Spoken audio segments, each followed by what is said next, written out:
Morena tātou. Good to see everybody back in the room today for the biggest day of the year. That's the budget, and the other part is our council meeting. So welcome back. Councillor Willison, could I please get you to start with an opening karakia now that you're ready?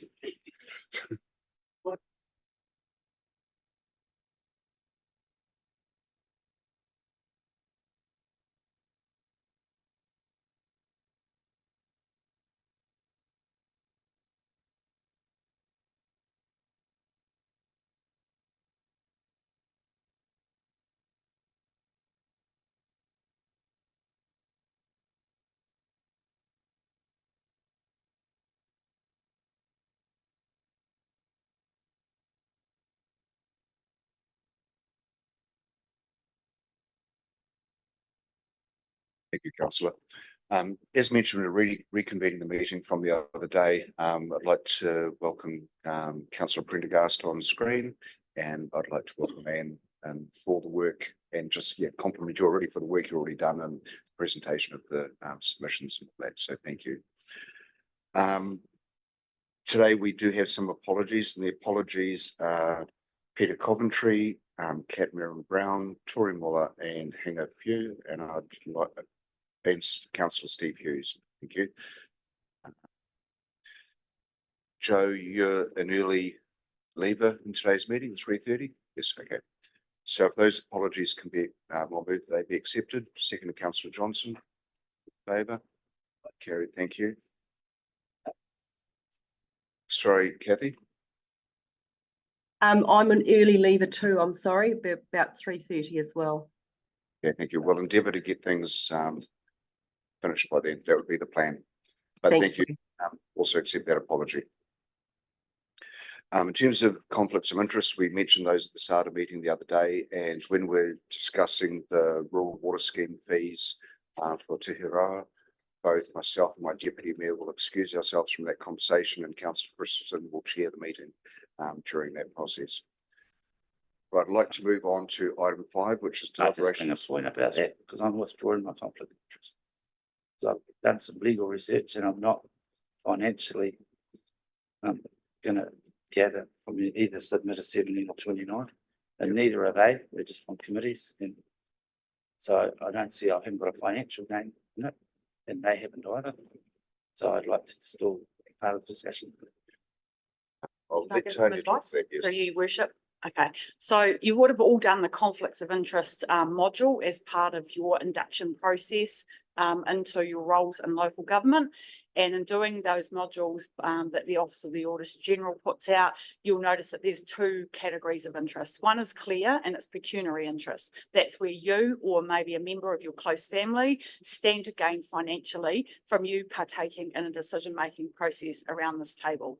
The second one is a little more unclear, and it's largely what I'd call an optics conflict of interest. It's what would the normal person on the street make of an elected member who participates in a decision-making process whereby a close member of their family has a position, or them or their close member of their family has a position on an organisation where it might be the organisation stands to gain, and therefore, and it might not be financial, so this is a non-financial one, they stand to gain out of the process. Only you can declare a conflict of interest. I can advise you till the cows come home, but actually only you can make up your mind about the optics of it and how a person coming into this might see that, that relationship. So you're within your rights to withdraw it and conduct yourself in whatever way that you would like. But yeah, it is largely around if you're a member or your close family member, particularly someone who lives in the same household as you, is on an organisation that stands to benefit from a decision that council are going to make, then the advice from the Office of the Auditor General is that you stand beside or just don't participate in that particular item, right? Yeah, I've researched all that basically online, and I consider that still be unbiased. And also, I kind of think of it like anything to do with roading, our businesses affects drives on roads. So if we were to spend more money on roading, that could be seen as he's a councillor. So I mean, we're all so. But I understand it's a very grey area, and I think in the submissions we might even discuss anything about them anyway. But I don't think there's anything financially. It would be different if we were trying to go for a contract, and I understand that. So we are going to methodically work our way through the submissions. And so it is likely that we will come to those ones that where you have a relationship. And yeah, I guess the declaration is at the start of the meeting. Preferably, should you change your mind, you can always declare it at the time that the item comes up as well. Thank you. Sorry. A reminder about my declaration regarding some data. Yeah, I was just going to say through your worship, should we remind about you all about the declarations that were made 2 days ago? I don't know. They are. Hold a moment. Just fine.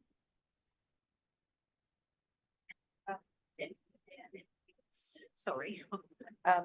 Noted a conflict of interest with submission 18 as she is an agribusiness recipient of subsidised road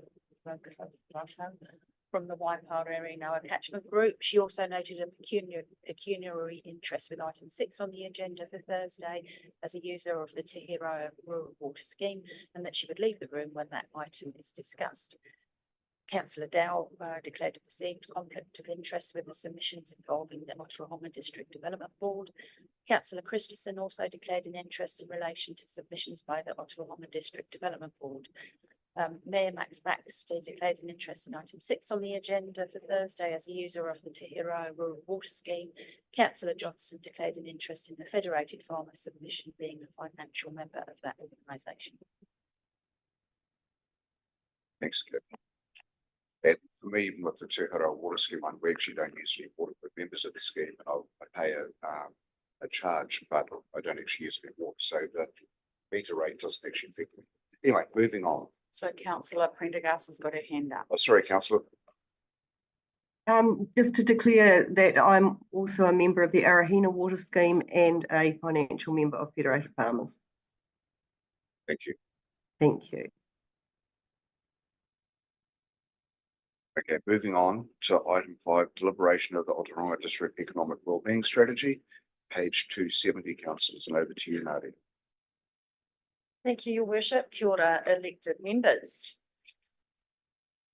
So on Tuesday this week, and as part of this meeting, we held hearings for the Economic Wellbeing Strategy. Council received 7 submissions in total, with 4 people or organisations presenting to this hearings panel. Today, you are tasked with deliberating on what you have read and heard, with recommendations being made to Council for any subsequent changes you propose should be made to the strategy.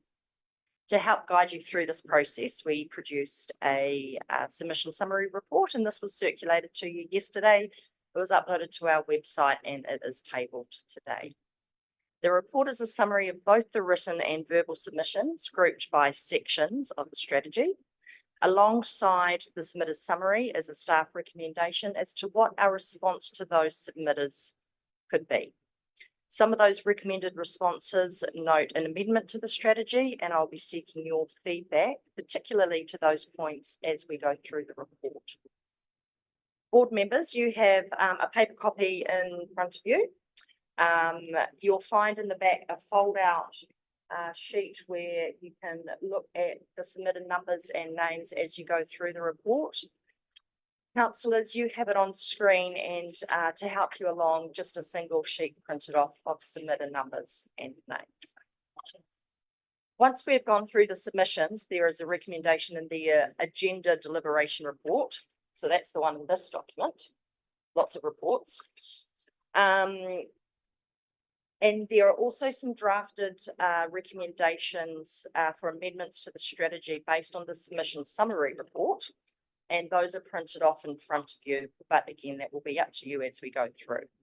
I'm happy to take any questions of the deliberation report before we go into the submission summary report.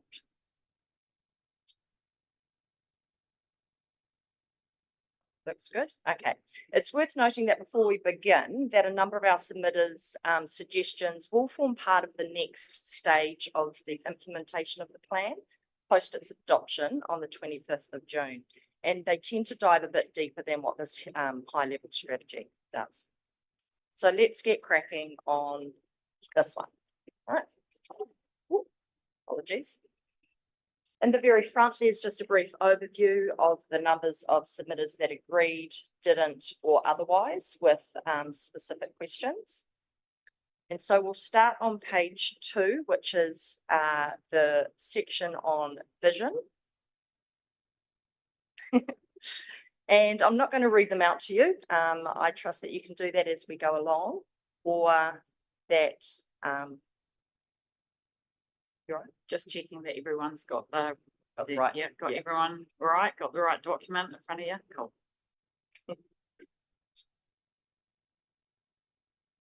Yeah, sorry, our internet's been down for over 24 hours, so I've received nothing. So, Wires checking. yeah, if I could hard copy. Right, thank you.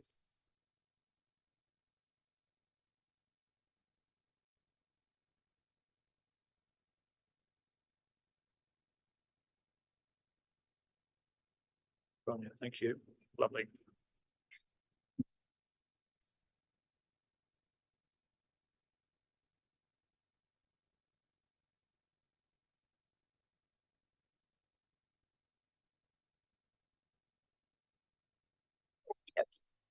So this probably acts as quite a good dry run for the long-term plan deliberations.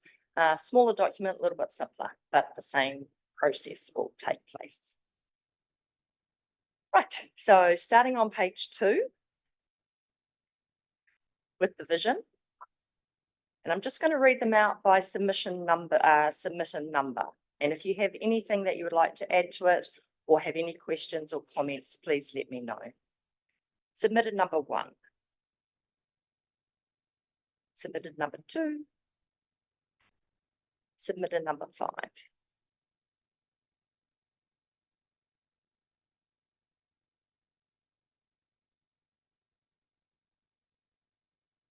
Good.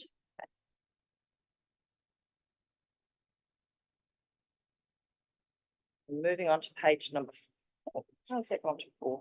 Sorry, I was on page 3. So page 4 with Te Matapono, the principles. Submitted number 4.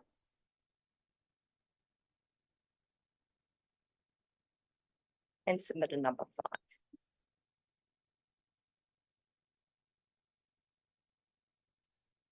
And then on page 5, submitted number 6.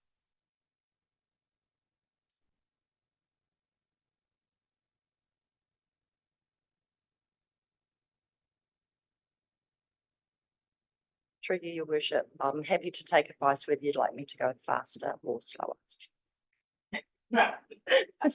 It's up to your capacity, Nadia.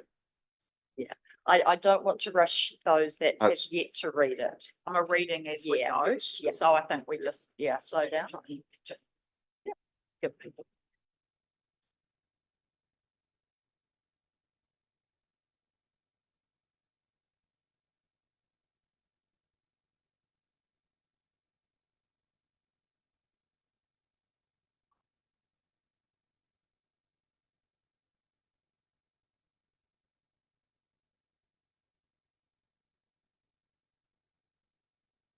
All right, so I'll move on to the PO, our pillars.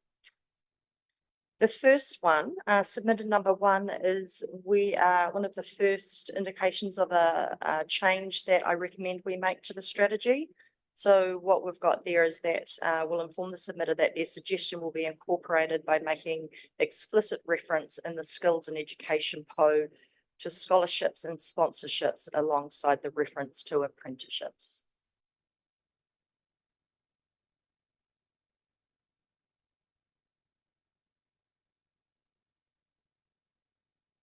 Then there's submitted number 2 and 6 on that page.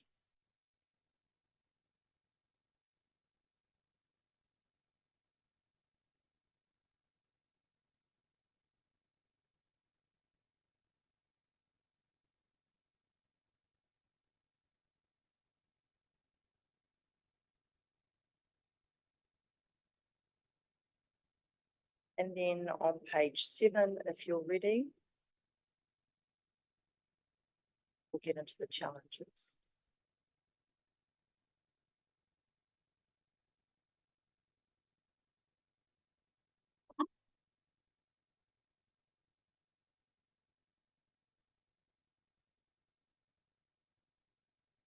So there is submitted number 5,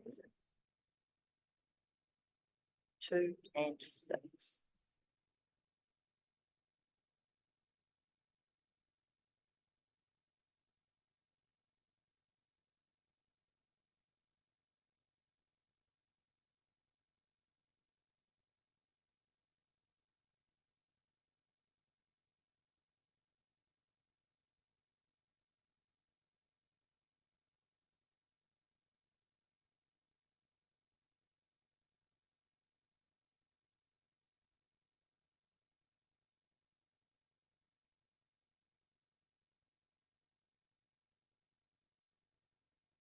And then last in the challenges on the other page, we have number 6, response continuing, and submitted number 7.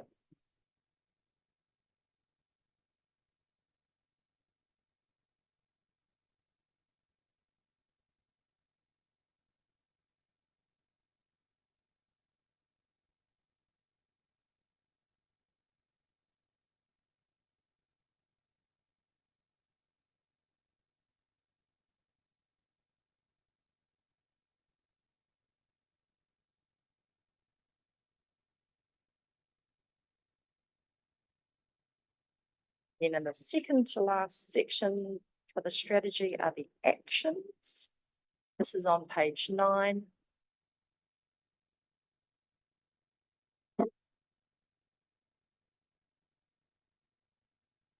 With submitted number 1, 2, and 3.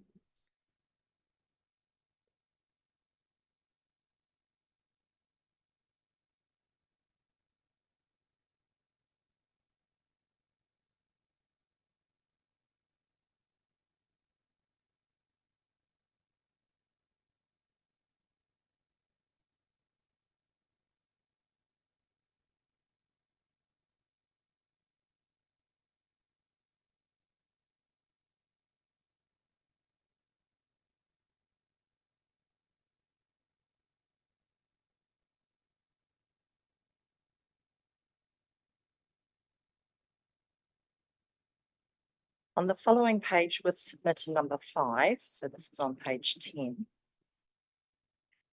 Under advise submitted that, there are 3 bullet points. The second bullet point refers to a recommendation around a change to the strategy by including affordability into the section regarding telecommunication.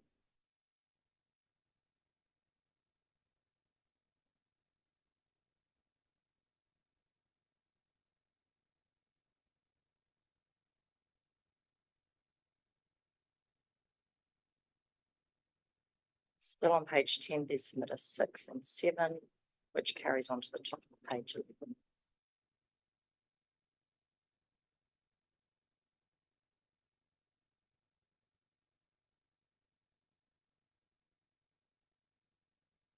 I think, sweet. Nadia, just on affordability, Yes. I guess it's quite vague. I know you put it in there and I guess everything kind of has that backing affordability, just like, a lot of things you have a safety aspect, but what's affordability like? It's a bit of a, some people can afford a lot more than others, so it's kind of I don't know whether that's just wordsmithing, but Yeah, the section of the strategy that the submitter is referring to is when we say that we will advocate for fast, reliable telecommunication. noted, the submitter noted that one of the key areas or barriers for people is affordability. So it's an advocacy role that we would be playing in that. That's fine.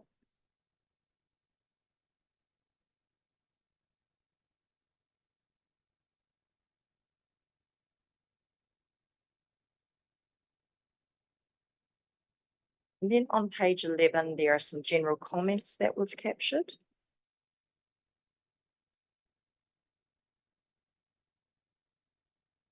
You will note under submitter 3 at the bottom of page 11 that the response to the submitter, so this was Hamilton Waikato Tourism, the response to the submission to the economic wellbeing strategy will incorporate the outcome of the deliberation and adoption of the long-term plan.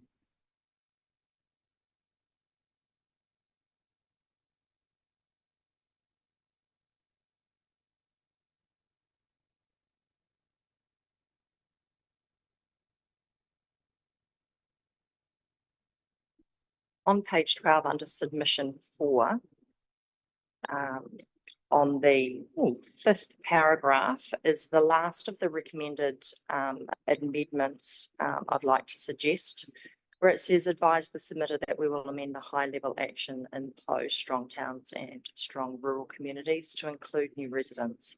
So it will say work with our partners to support events and activations that connect our communities and new residents to provide them with opportunities and places to come together, celebrate art events and recreational activities. This was in response to Michael Woodward, who said that we have quite a large turnover of farm staff that come and go from the district and provide them with opportunities to connect with town.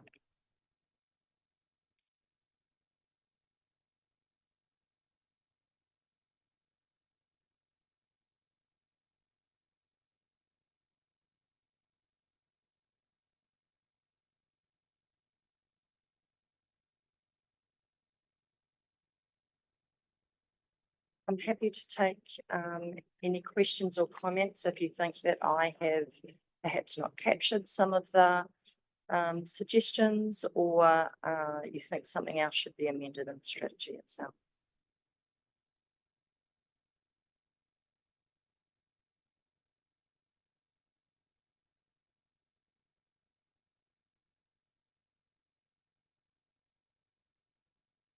Those recommendations have been drafted onto yet another printout for you. That's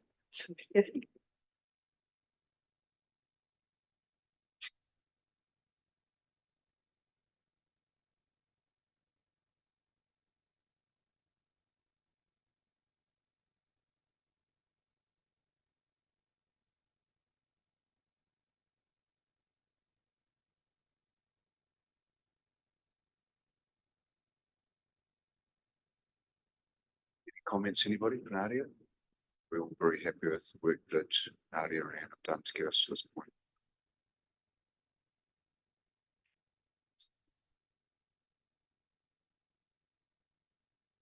So, recommendation.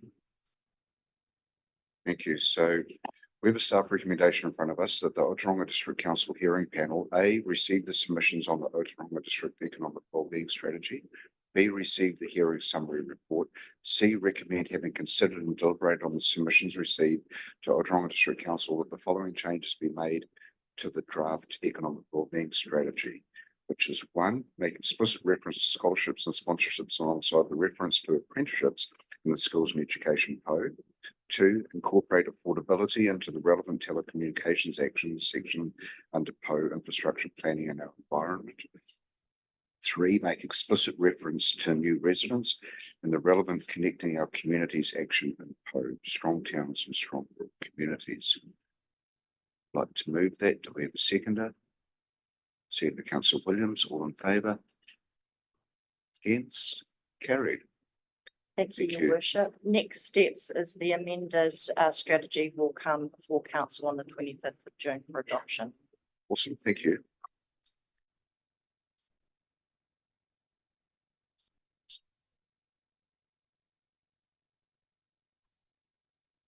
Do you want a little 5-minute, if we're going to LTP? No, we've got rules. Oh, yeah, sorry. Yeah, Yes. so So maybe move after on that. to item 6, rural water supply charges. 24-25, page 273 on the agenda. I'd like to move that Councillor Christensen chairs this part of the agenda. Second of that, please. Second, Councillor Willison. I'll hand over to you.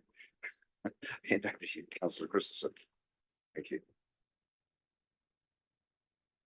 Yeah, you can sit here. Can you just call us back into the room? He's staying for a few minutes. You go. I think it's been my one. Excuse me, Chair, just I've realised, not really knowing the full process of this today, I pay for water rates out of the Waipa, so should I remove myself, even though I'm a community board member?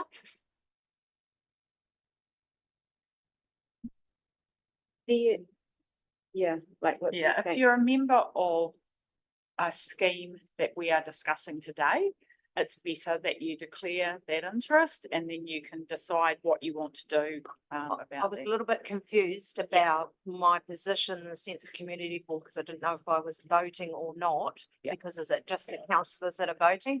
Yeah, You it say is. was a bit quiet, that's what I Yeah, thought. it is.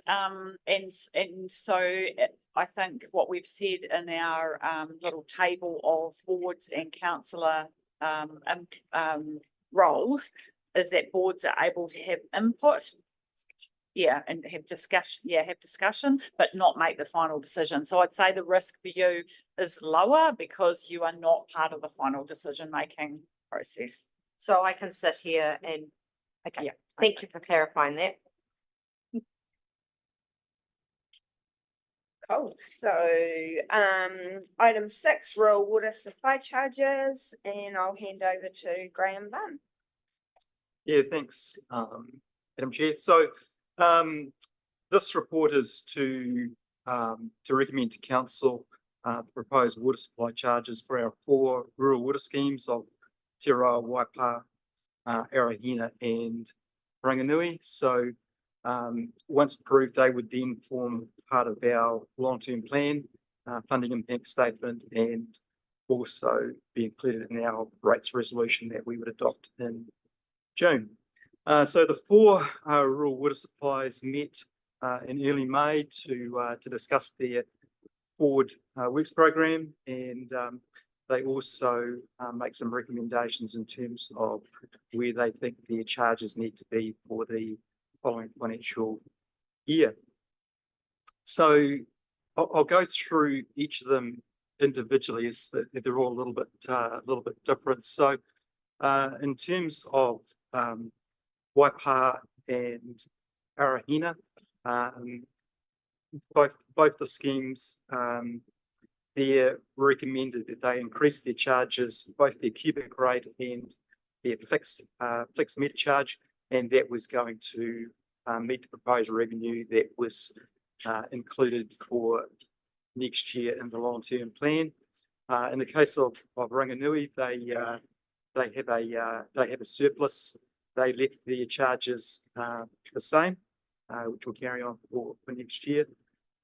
In the case of Te Aroha, and you'll see at the bottom of this report some options there. At their rural water supply meeting, they were a couple of apologies. They only had 3 members there. The chair recommended that the charge go to $1.89 and $7.50. That couldn't get a seconder.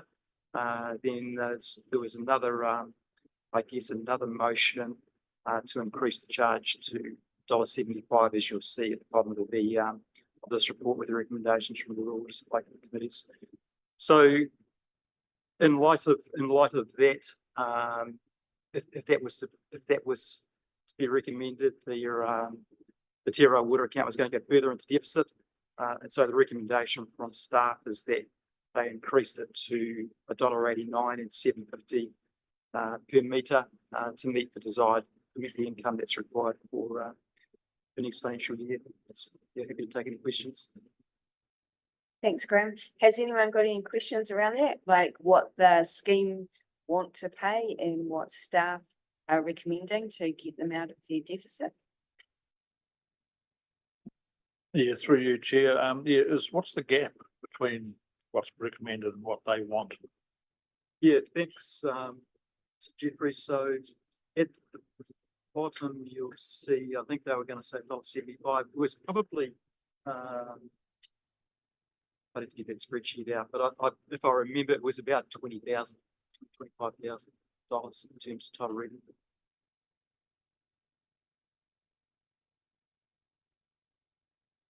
I think it was more the recommendation of $1.89 was basically just to hold, so by not increasing it to that, they were going to put the account further into deficit. So Graham, 189 is not actually gonna help get them out, it's just gonna hold them. Yes, that's correct. Anyone got any comments on that? Do you, Chair? My comment's kind of like, what's the point of having a committee if they can't make the decisions? I kind of think of it when I was on the community board and we made a decision, it kind of was expected it was going to go through. Now, I'm sure they haven't, in their resolution, there's no one objected to the motion or recorded an objection anyway. There wasn't many people here by the sounds of it. So yeah, I'd be loath, and obviously they've got an opinion that they can catch up at a later stage. And now I'm assuming they're funding their own deficit by good interest. Yeah, they are. I guess the rural water supply committees are not a standing committee of council, and so council always has the right to overrule any decisions. And I guess historically, what's happened is that those recommendations have never been changed. So the recommendations from the rural water supplies have just been adopted by council, and often they've been short of where they need to be. And so we've ended up in a situation just continually getting more and more into deficit. So Yeah, just to add to that, so under the Local Government Act, the council has no power to delegate the setting of a rate. So you can, that's something, there's about 6 things that you can't delegate at all. And one of them is a power to set a rate, and this is setting a rate. So the water scheme committees have never had a delegation and can never, under the existing legislation, have the power to set a rate. It must come back here. I guess your job, which is in the Local Government Act, is to act financially prudent. And so one of the questions that you ask yourself is sending these water accounts into further and further deficit achieving that outcome? And our advice is it isn't, and that we need to actually start being realistic about what it costs to deliver water, who pays, because at the moment ratepayers across the district are actually supporting the rural water schemes, and you might be fine with that, but that is kind of one of the issues that we've identified, to bring this back to kind of a fully user pays system. That these are the recommendations from staff. Councillor Johnson. Yeah, I'm just wondering whether the $1.75 was just a reflection on the lack of committee scheme members at the actual meeting. Just as a example, at the Waipa water scheme meeting, which I attended, there was some hard discussion about the water rate increase there, where we had full house of scheme members. I should say, and we understand that there's a deficit and we have to make the hard decisions. And I just can't recall what the Waipa has risen to, but it's has raised substantially.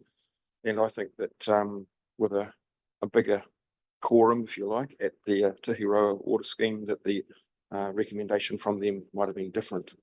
So yeah, I support the $1.89, make the hard decision to make inroads into the deficit, because they're all suffering in that regard. Thanks, Roy. I just, who owns the scheme? Just, it's council owned it. Sorry, what's the I was question? just curious as to who owns the scheme, but Through you, Chair, even Simpson Grierson can't work that out. Okay. Yeah, just. and it's not particular to us. There, with the Three Waters reforms particularly, once they identified that there were thousands and thousands of these schemes around the country, legal advice was being sought around ownership all over the place. So Simpson Grierson issued some advice, an advice note on that, and it was inconclusive, basically. And if there was only three at there, obviously that's enough voting. It's a quorum. Go on. I thought you did it four. Anyway, I don't actually disagree with putting the rate up, but I do disagree with they've had a proper meeting with obviously they've got all the financial information in front of them, so they could make an informed decision. We can't make that because we don't have all the financial information in front of us. And I haven't seen it, but so I can't support that. Yeah, I was just going to say it was made quite clear at the rural water supply meeting that council had the right to increase that charge. You know, so there was that certainly wasn't ready. Yeah, I just sort of put it like it was for want of not getting a seconder.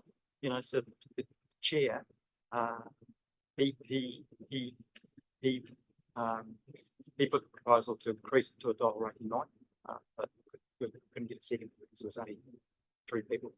Yeah, but he hasn't recorded against the resolution that the result. So he was, yeah, if he'd put that in, I was kind of looking a bit different to be fair, but anyway. Right. Kathy? Thank you, through you, Katrina. I would just like to comment that the water schemes are an intergenerational asset for communities, and it is really important that future generations don't have to pay an unnecessary burden on charges, you know, that are historical, and that, as we all know, expenses are going to keep going up. So it's not likely that we're going to see a great drop, I wouldn't have thought, in the costs of running these schemes. So I would certainly support the increase. Thanks, Kathy. Oh, Mark, did you want to add something just before Kit? Sorry, Kit.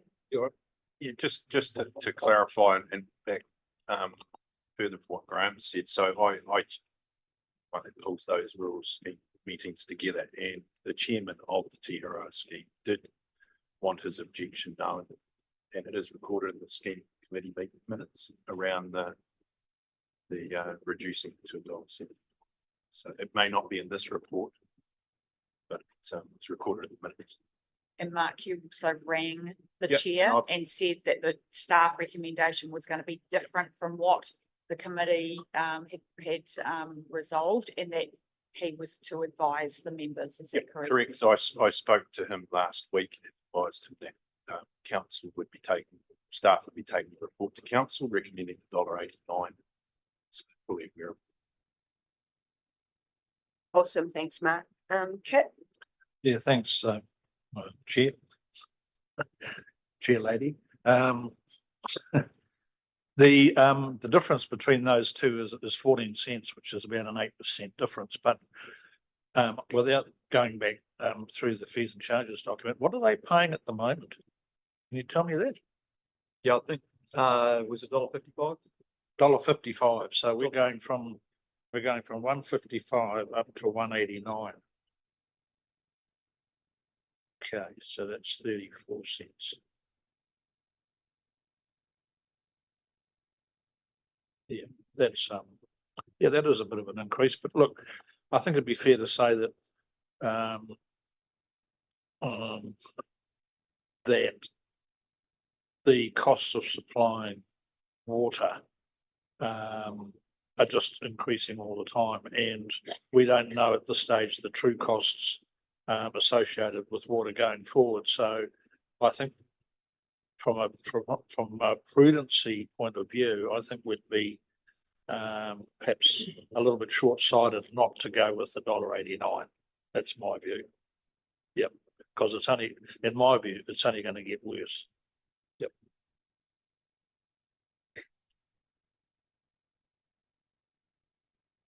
Thanks, Kit. So is everyone in agreement? Can I have a mover and a seconder that we actually accept the staff recommendations? That the Ōtorohanga District Council Hearings Panel recommends to Ōtorohanga District Council the following water charges be included in the draft long-term plan, and that's A, B, C, and D. I'm not going to read them all out. You've got them in front of you. Can I have a mover and a seconder? Roy? Move? Yeah. Seconder? Roy? Awesome. All in favour? Aye. Move, thanks. Oh. So what, you want to be again? Yeah, it's no less. Yeah, cool. Thank you. Then I'll go and get Mayor Max. So shall we have a little bit of a break now? And you want to give council or elected members an opportunity to have a little look through the deliberations report?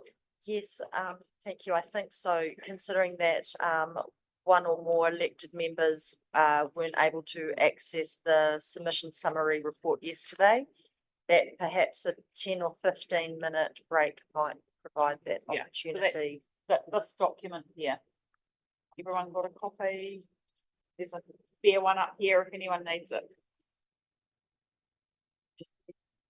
Right, I'll go to the break this down. Yeah. So we're during the meeting for 10. During the meeting till Okay, meeting adjourned till 11. 11. Sweet. To go my minute.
Thumb went up, so I'm assuming we are. 1, 2, now we're on here. Welcome back, everybody. Just reconvening the meeting and moving into item 7, deliberation report for submissions on the proposed 24 to 34 long-term plan. And I'll hand back to Nadia and Anne. Thank you. Thank you, Your Worship. So just for the benefit of those who are online and might only be plugging into this section, I'll just recover some of, go over some of the information that we shared in the beginning of the meeting. So on Tuesday this week, and as part of this meeting, we held hearings for the draft long-term plan 2024-2023, 34. We're going backwards. Council received a total of 31 submissions and 12 people or organisations presented to this hearings panel. Today, you are tasked with deliberating on what you have read and heard, with recommendations being made to Council for any changes you propose need to be made in the various draft documents of the LTP. To help guide you through this process, we have produced a submission summary report. This was circulated to you yesterday post hearings and was loaded to our website and becomes a tabled document today. To guide you through this, I did that part. The report is a summary of both written and verbal submissions, and they're grouped by activities. Our project lead, Anne McLeod, who is here today, will shortly outline the various aspects of the summary report. This is a more complex document and has some differences to the similar report that we have just been through with the economic wellbeing strategy. There are several recommendations in the agenda's deliberation report. That's one that was circulated last week. There will likely be some other recommendations or refinement of recommendations as we work through the day. Staff will be preparing drafts of these for your consideration to help you along at the other end.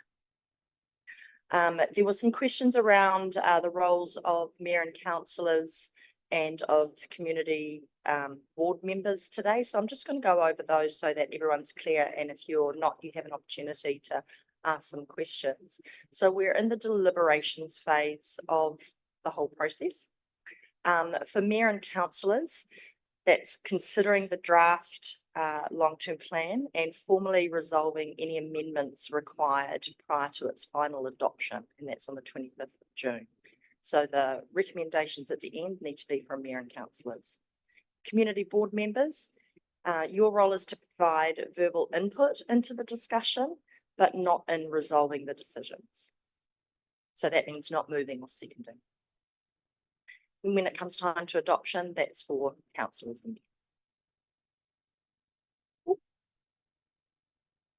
Right, I'm happy to take any questions of the deliberations report in the agenda before I hand over to Anne to further explain the submission summary report, following which we will start to work our way through the submission summaries.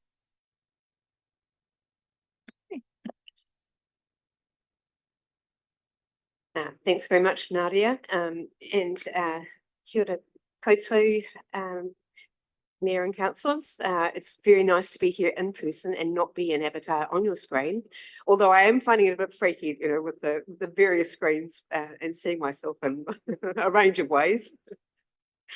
So as Nadia said, I'm just going to give you a bit of an outline of what you're looking at. So unfortunately with the printed versions of the documents you have here, it hasn't actually come through with the section headings, but basically the summary report has been divided into 4 sections, and I'll run through what they cover. And I'll also give you a little bit of an overview of, I guess, the flavour of the types of things that people have said to you in submissions before we kind of dive into the actual summary itself. So the report has been basically divided into 4 parts. The first section very much addresses the 3 consultation questions that you went out with. So those are 3 questions that we will need you to decide on what direction to take so that we can actually then put together the final long-term plan. The second section deals with submissions that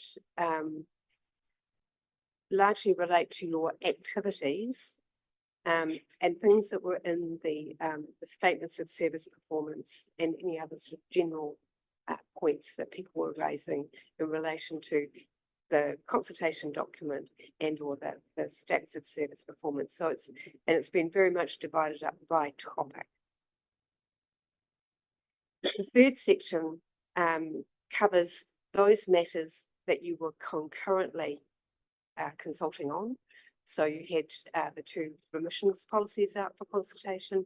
You were talking about your fees and charges, and also there were there's also a little section there too on your infrastructure strategy. So even though the infrastructure strategy is obviously part of the LTP, it is in itself its own document.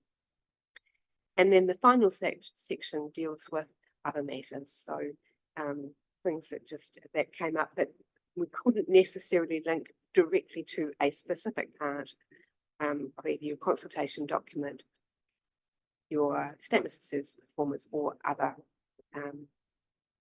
your other policies that you're consulting on. So, so those are the 4 sections of the report. Also, at the front of the document, there's a summary of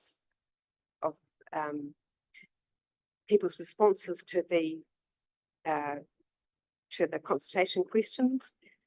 And also I've done a bit of a go through of all the submissions and given you a flavour of the types of things that were covered by people in their submissions. And basically you've got a real mix of things that have come through, an absolute mix of things that have come through, but I would expect that. It's a big document, it's a complex document, and you know, people all focus in on quite different things. In some cases, they've indicated support for your general direction, you know, the types of things you're proposing, or specific support for particular items. In some cases, there are some specific requests, and in the this document here, you'll see that where those requests come up, we've given you an either or summary.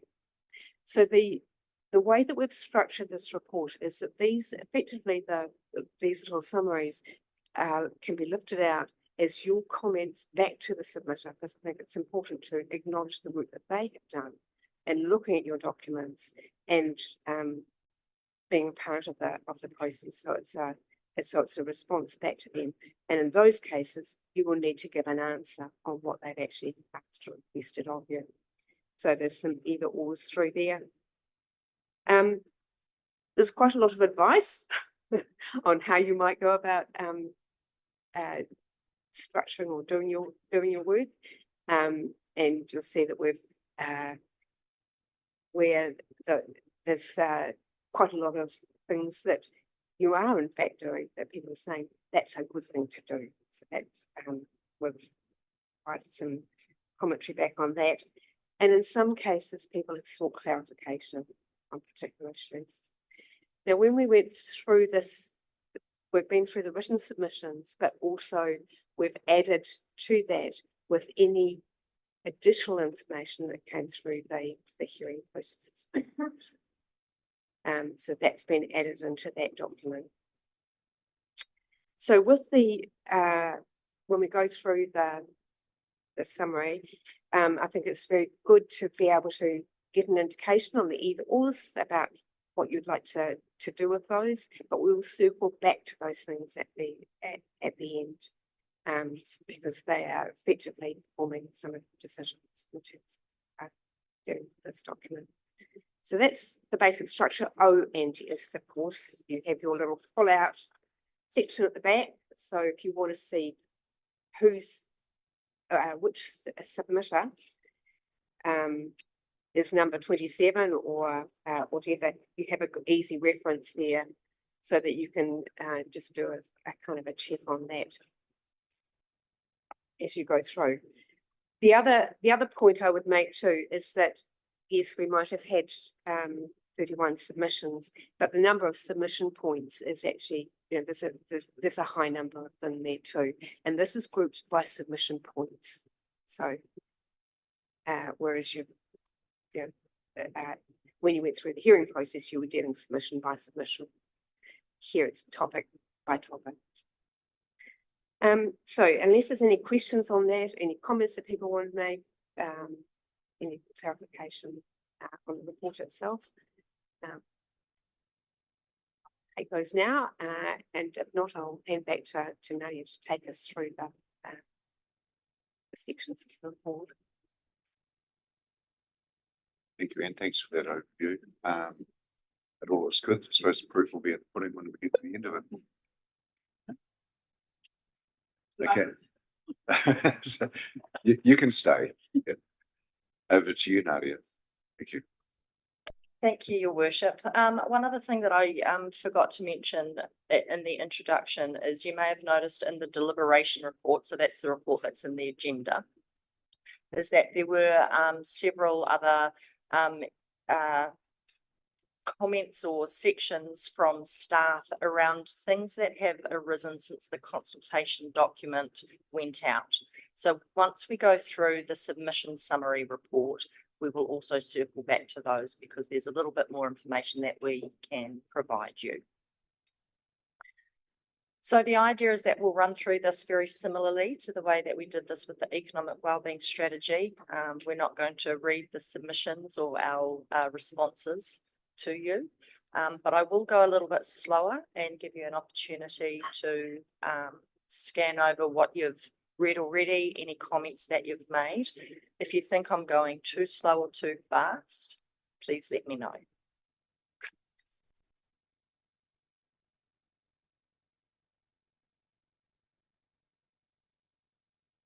Yes.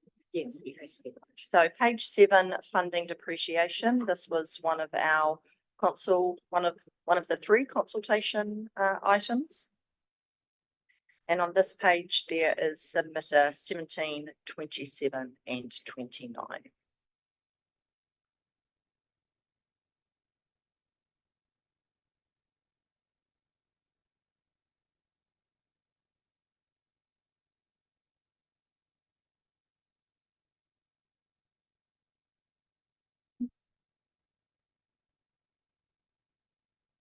It runs into the top page of 28, and then that is it for the for funding depreciation.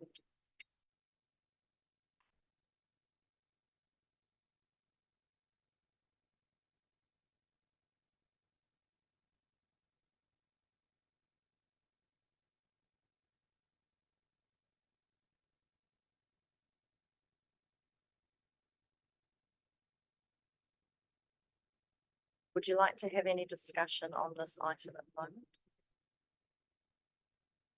Councillor Bell, yes. I was just submitted 29, and it's got in here for the staff response in relation to investment of non-critical assets. All council assets are either critical to the running of business or unable to be sold because of restricted status. It might be just wordsmithing, but things like the airport shares are actually not critical. Even this building, you wouldn't consider it was critical if you owned it. But no, I'm not saying sell everything, but I'm just not sure whether that should be. But obviously, who was 29? I was development board. Sorry. All right. But yeah, so I was Good just question. the response to me is not. I wouldn't have. I don't know how you wordsmith it, but I mean that this building, for instance, this council doesn't have to own the building, but a lot of them don't. Yeah. So we could sell it and put the money into debt if we wanted to, you know. Yeah. But I don't think we need to personally, but that's probably another conversation. Yeah. But we have got critical assets that we could.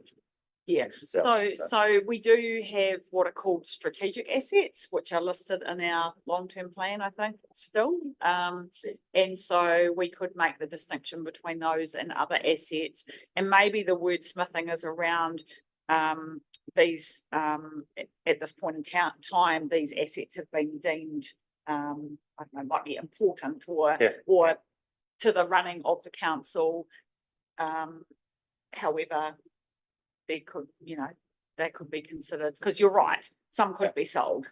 Yeah. Not all of them are, there's restrictions on some, as we say. Yeah. But yeah, some of them are. But I guess at this point in time, we've said that we need these assets to run the business, but that may change in the future, as you say.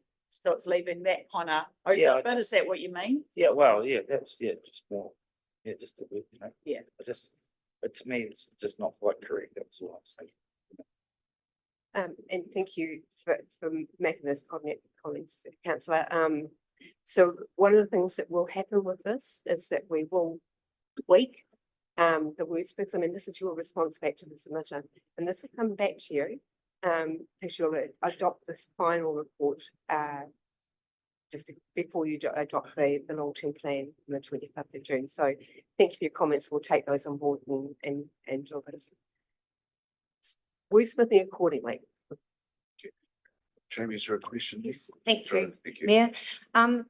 Just in relation to the same submitter, actually, Rodney, and sort of on the same level, just where it says if utilisation levels are low, removal of assets, just as a basic business owner, that when you get certain assets and they are really low, so they don't create more depreciation, you actually remove them off your asset list, whether that creates more money or whatever. But I'm not sure if Brendan, if that's what generally happens, because that's what this submitter is asking in a way. And it hasn't necessarily been answered in your recommendation response.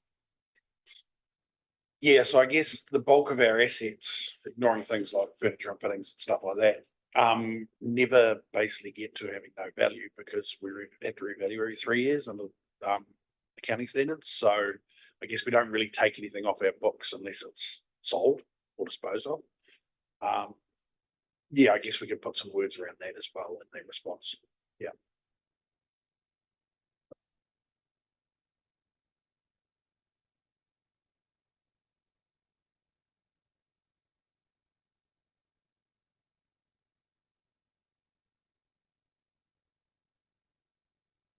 Thank you for that one.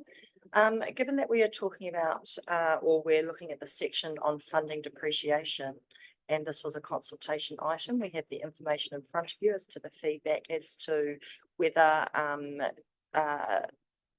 you have a preference for your preferred option 1 or option 2. Would you like any discussion on that? Yeah, absolutely. Going on. Sorry, I'll just scroll back up to those. So would you like an answer on that now, Nadia, in terms of whether we're going for option 1 or 2? Was that all coming up at the end, or? I'm thinking, yeah, I'm thinking while we're going through these, particularly the first 3, that while you're in this section, have the discussion. And if you'd like to give us at least a preliminary steer on that, we will circle back to all those, I guess, preliminary decisions at the end. So, like when it comes to the submitters, obviously it is split either way. And I think in terms of the submitters who are against funding depreciation, probably didn't get the full story as we discussed with Brendan a wee bit the other day. So in light of that, I would be suggesting, and I'm looking for any opposing feedback in the room, that we go with option 1, which is the proposed funding of what's the title is actually called? Funding depreciation assets by $2.9 million over 3 years. I'd still be suggesting that. Do we have any opposing views?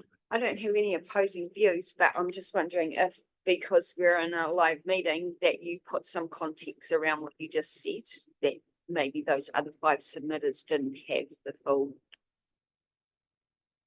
context about, like, that we're just not stopping. Probably rather than me. Yeah, I don't know. On the way through it, I'd be better off passing to Brendan if you want something that's by recording. I think through you, Your Worship, the main concern was that we are going to be reducing our depreciation so much that it's going to have an impact on our ability to undertake renewals and all the rest of it. So I think that's the reassurance that we're wanting. And we provided a bit of that in the document, but maybe it's, maybe Brendan or Mark can speak to that around, how we've calculated that this is financially prudent and an acceptable way, at low risk, lower risk, I guess, is probably what we're wanting. Is that right? So I guess from the financial side of things, we're in a fortunate position that if some things come up that require us to spend some money and we haven't put depreciation reserves aside, we have the ability to borrow money to cover those things. But with the budgets as they're currently set, we have sufficient cash reserves already, or the borrowings already built into the modelling we've done to cover the expenses that we think we're going to spend over the next 2 years. I guess the other thing that Councillor Jeffries pointed out when we're going through this, and we've amended the wording to reflect this, is that this is only a temporary measure. It's not a permanent measure. So it's only for the first 2 or 3 years of the plan. Mark, want to say anything about that? Yeah, so I think just to reiterate what Brendan was saying, this is for 3 years. I mean, we've taken a real conservative approach to our capital works over the next 3 years, in reflection of the current economic climate, I suppose. So, whereas opposed to the last 3 years, we spent quite a considerable amount of money. So it's only a 3-year measure. So I'm confident we can get through it.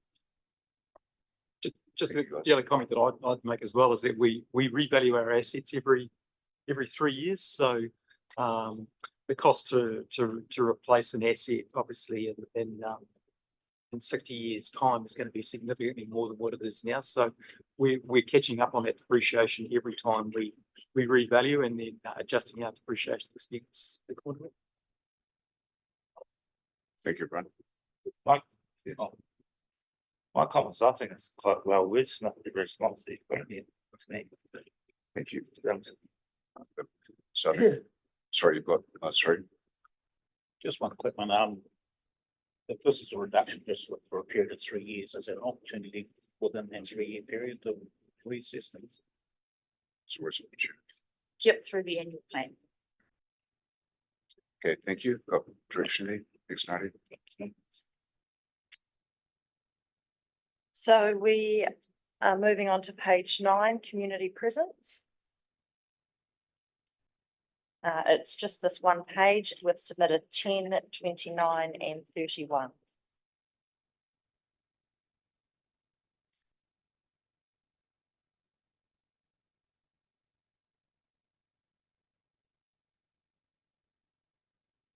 Council had the preferred option of don't buy the van, option 1, with the second option to the opposite, like that. Thanks, Nadia. It's interesting that split was 50-50 as well. But I think in the light of the current economic climate, option 1 is the most prudent direction to take. Thank you. Again, the opportunity, if there's opposing views to that, then please speak up. Speak your answer. Thank you. Great, thank you, Your Worship. And then the third and final of the key consultation items was regarding the Kāwhia and Aotea seawalls, seawall rates, with option 1, apply a single targeted rate for all 3 seawalls across both communities, which was Council's preferred option. And option 2, each community continues to pay for their own seawalls. Is just 1 page of collated, summarised submissions with submitted 19, 29 and 31.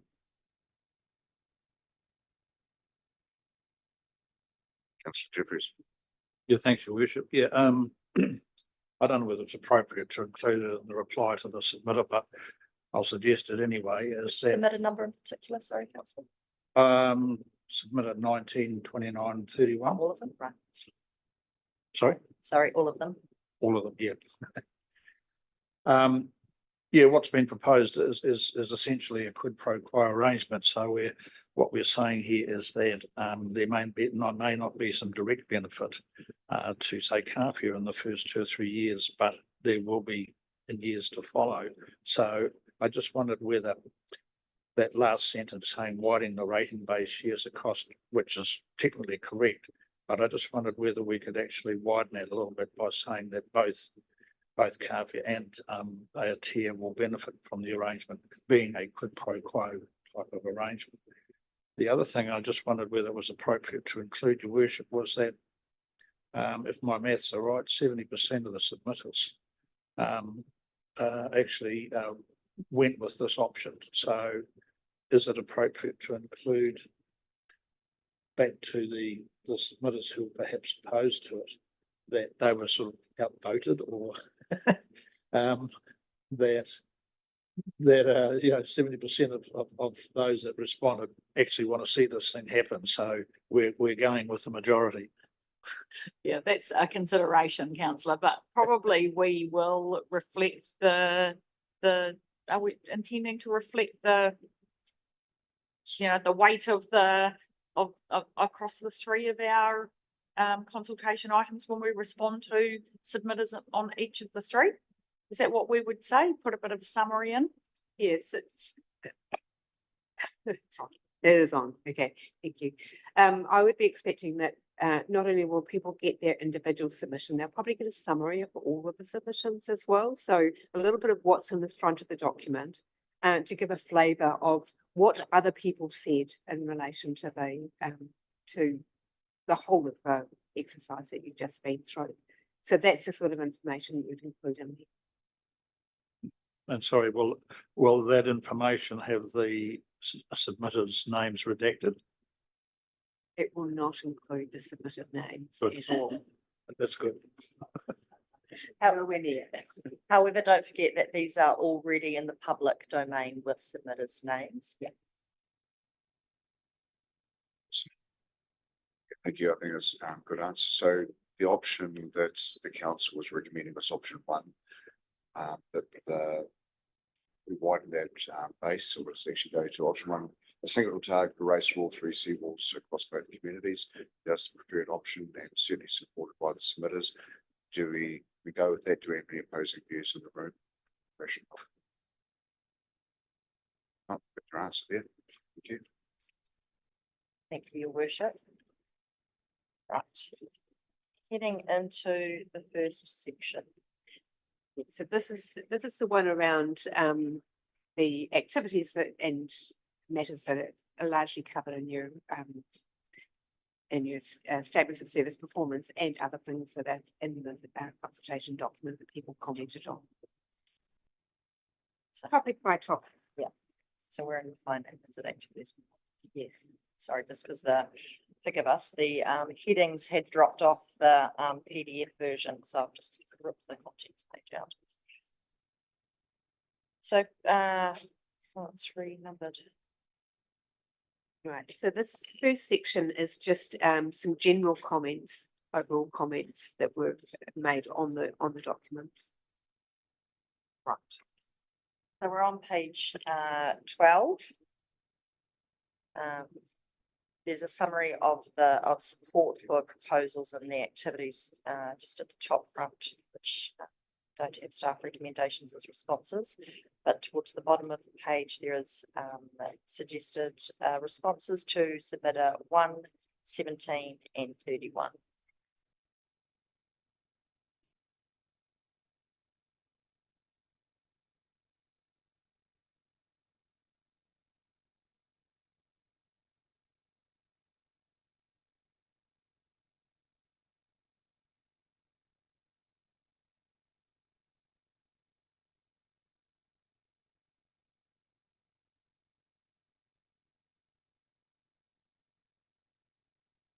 And at the top of page 13, continues submitter 31.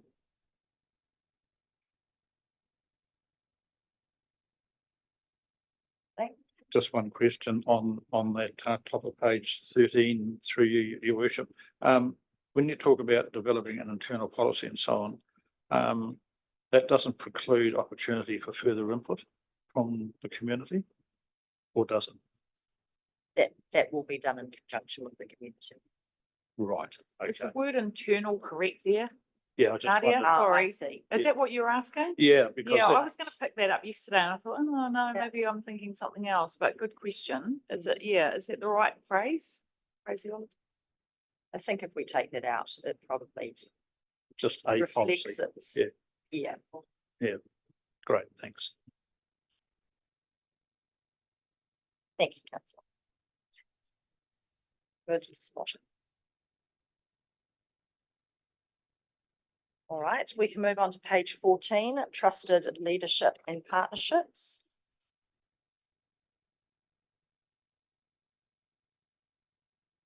With submitter 20 and 29 on that page.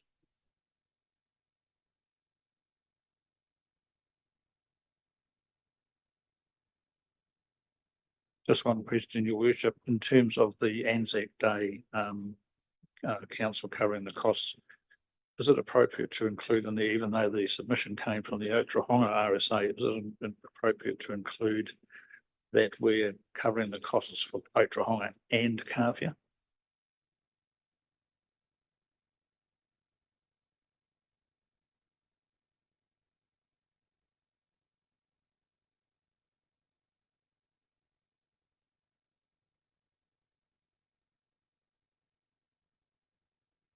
Good addition. Any other comments in that general section? On page 15, we move into strong communities, with the activity being community development and empowerment. In the top section, and then the bottom section of that page, rolling on to the next, community service providers and contestable grants. So on this page 15, there is just one response to one submitter before we move on to the next page. It was just that change that's needed there on Right, terms of that internal policy again. Oh. Yep, thanks.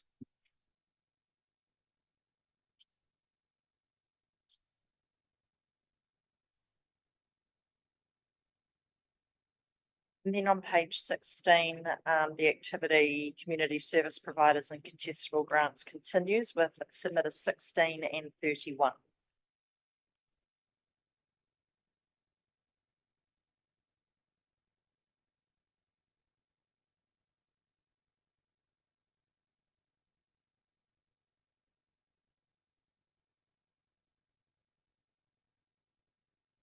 And we need to take out internal again on D on submission number 31. See copy paste for efficiency throughout the document.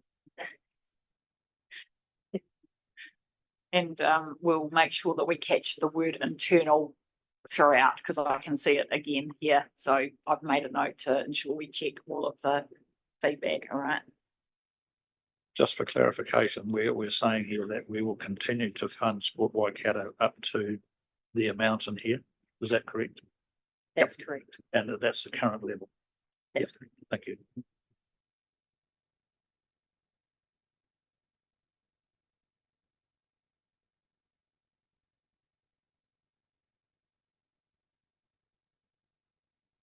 So moving into economic well-being, support for the proposal or the activity is at the bottom of page 16, and starting on page 17 are specific submissions. And in that first submission, there is an either or section here. So this submitter number 5 is the Waikato Regional Airport,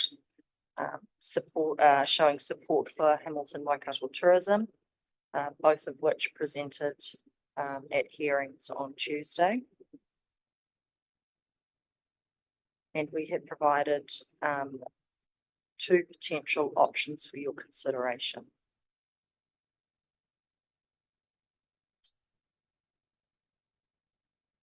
Which doesn't limit you to coming up with your own. That's right. I just did what Nadia did before. I put a sweet in my mouth. It's an interesting one, a challenging one, this. In fact, we've been funding them for as long as we have. But we must, I think, consider options going ahead in light of the fact that tourism actually gives such a little percentage of our GDP. And things are fiscally tight and we're coming up with our own strategies. So you do think now there's time to reconsider where our funding goes, with that funding to Hamilton Waikato tourism does get dropped in half, and we investigate opportunities for better use of that funding going forward. Really looking for direction around the table on this because I've got my idea, but I need to hear feedback from others. And Oh, you look, sorry, yeah, no, I'd agree with that, Your Worship, and I just commented on Tuesday, and it's still a concern is that irrespective of what we agree to fund HWT, with 42% of funding's been lost already. That was the figure, I think, from memory. I'm just concerned that any money that we put in is not going to necessarily be spent for the benefit of this district. So that was a concern that I had, and I don't know whether that's been conveyed sufficiently in here that that if we're going to stump up with 30 grand or whatever it might be, we'd like to see some more benefits arising from that for us. I think Mark Morgan did say that in his view it was a regional focus for the tourism thing, which worried me. But I just wanted to make that point again. That's all. Thank you. Thank you, Councillor Joe. Yes, Mayor. I just struggle a little bit to see 40 million a year spent within the Ōtorohanga district. Kawhia o Paro Aotea. And sometimes I'm just wondering, again, just being new to all of this information, if there is a crossover here with the Waitomo Caves. And they're thinking that that's within this district. It just 40 million. I mean, admittedly we have Kawhia Aotea, and also the Kiwi House and other around the district, but I can't see that in relation to how much we give them. Yeah. Councillor. I'm a bit the same with Joe, actually. I've done some little funny maths in my head and I can't see where we get 110 grand a day. But apart from that, when we asked the question, what's going to happen if they lose that funding, they didn't really have an answer what they could do. So to me, you could be buying a ute and you'll end up with a Nissan Leaf. So I wouldn't be happy. So I just, and I know we went to that launch of the Kiwi House, and at the moment, which is one of our biggest tourism things, it's full anyway. Until it's expanded, they can't take any more people. So I don't know if they're coming via Hamilton Waikato tourism, but the fact that they had the airport speaking on their behalf, submitting, plus their own. So there's half an hour they got to convince me to give them money, and I'm certainly not convinced. Yeah. So I honestly wouldn't be giving them anything. Right? And until we know they don't even, they've got no idea they're even going to exist. How could you?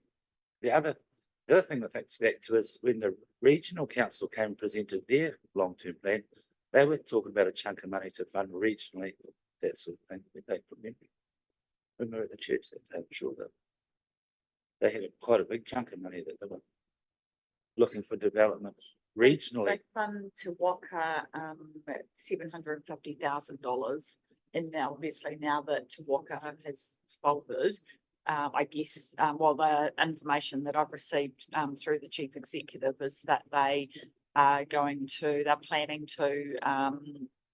keep some or all of that money in their economic development cost centre, looking at whether there are any other regional initiatives that they might invest in. So yeah, not really sure. I haven't heard anything else other than that. Councillor Johnson. Yeah, just a comment really, but just with my rural councillor hat on, this is really business promotion for the tourist industry given that a lot of our contributors to our rates are farmers, then very little to gain from this expenditure. But having said that, there's a few farmers diversifying into some sort of tourism.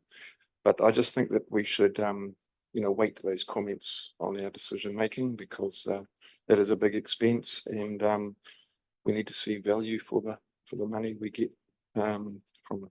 So, I certainly see all sides of the story on this one. Are we getting a benefit? I'd hate to drop funding completely and find that there's no regional advertising for us out there at all, because we still do have Carvery and Aotea out on the coast, and we still have the Kiwi House in town. So I think there needs to be some regional presence or support. But certainly hear your views, Councillor Dow. It's like, what do we really get? So can I suggest that we cut the funding in half for the at this point, and that's something that can always be revisited further down the track?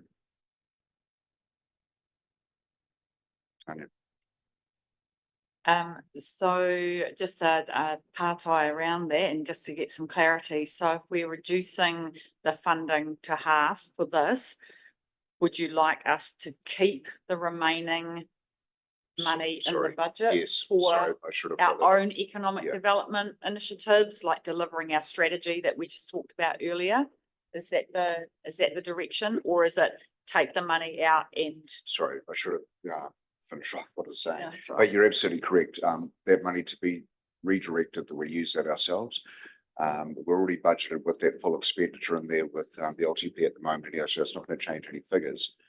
But I think we can make better use out of internally, and if we see otherwise, then again, that can always be taken out further down the track. Do we have an agreement on that, or?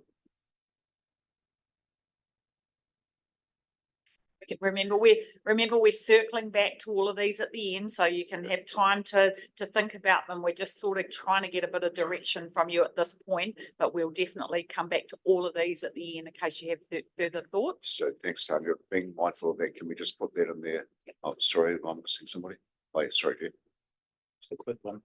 If 140K equals a 1% rate increase, if we took out 72, would that and No. took it out completely, would that be a 0.5%, a 0.5% rate decrease? Yeah, theoretically it would be. Yeah. Theoretically, yes. Might balance differently across the. So we could Yes. reduce rates if the rate increase. In terms of we'll be mindful of that. Can we just we'll go in there at the moment, the original suggestion, I think, Jeff, but keep in mind that we'll come back to, then maybe can be further discussion on that then. Okay, that direction work.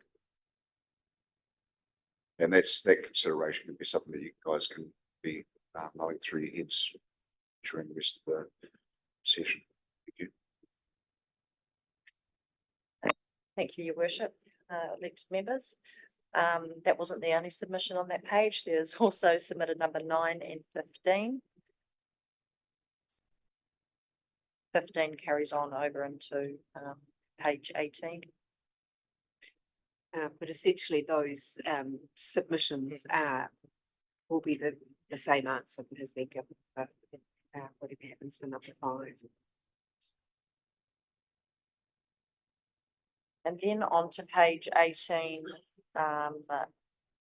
we have submitted number 11, which is another either or option for the panel to consider.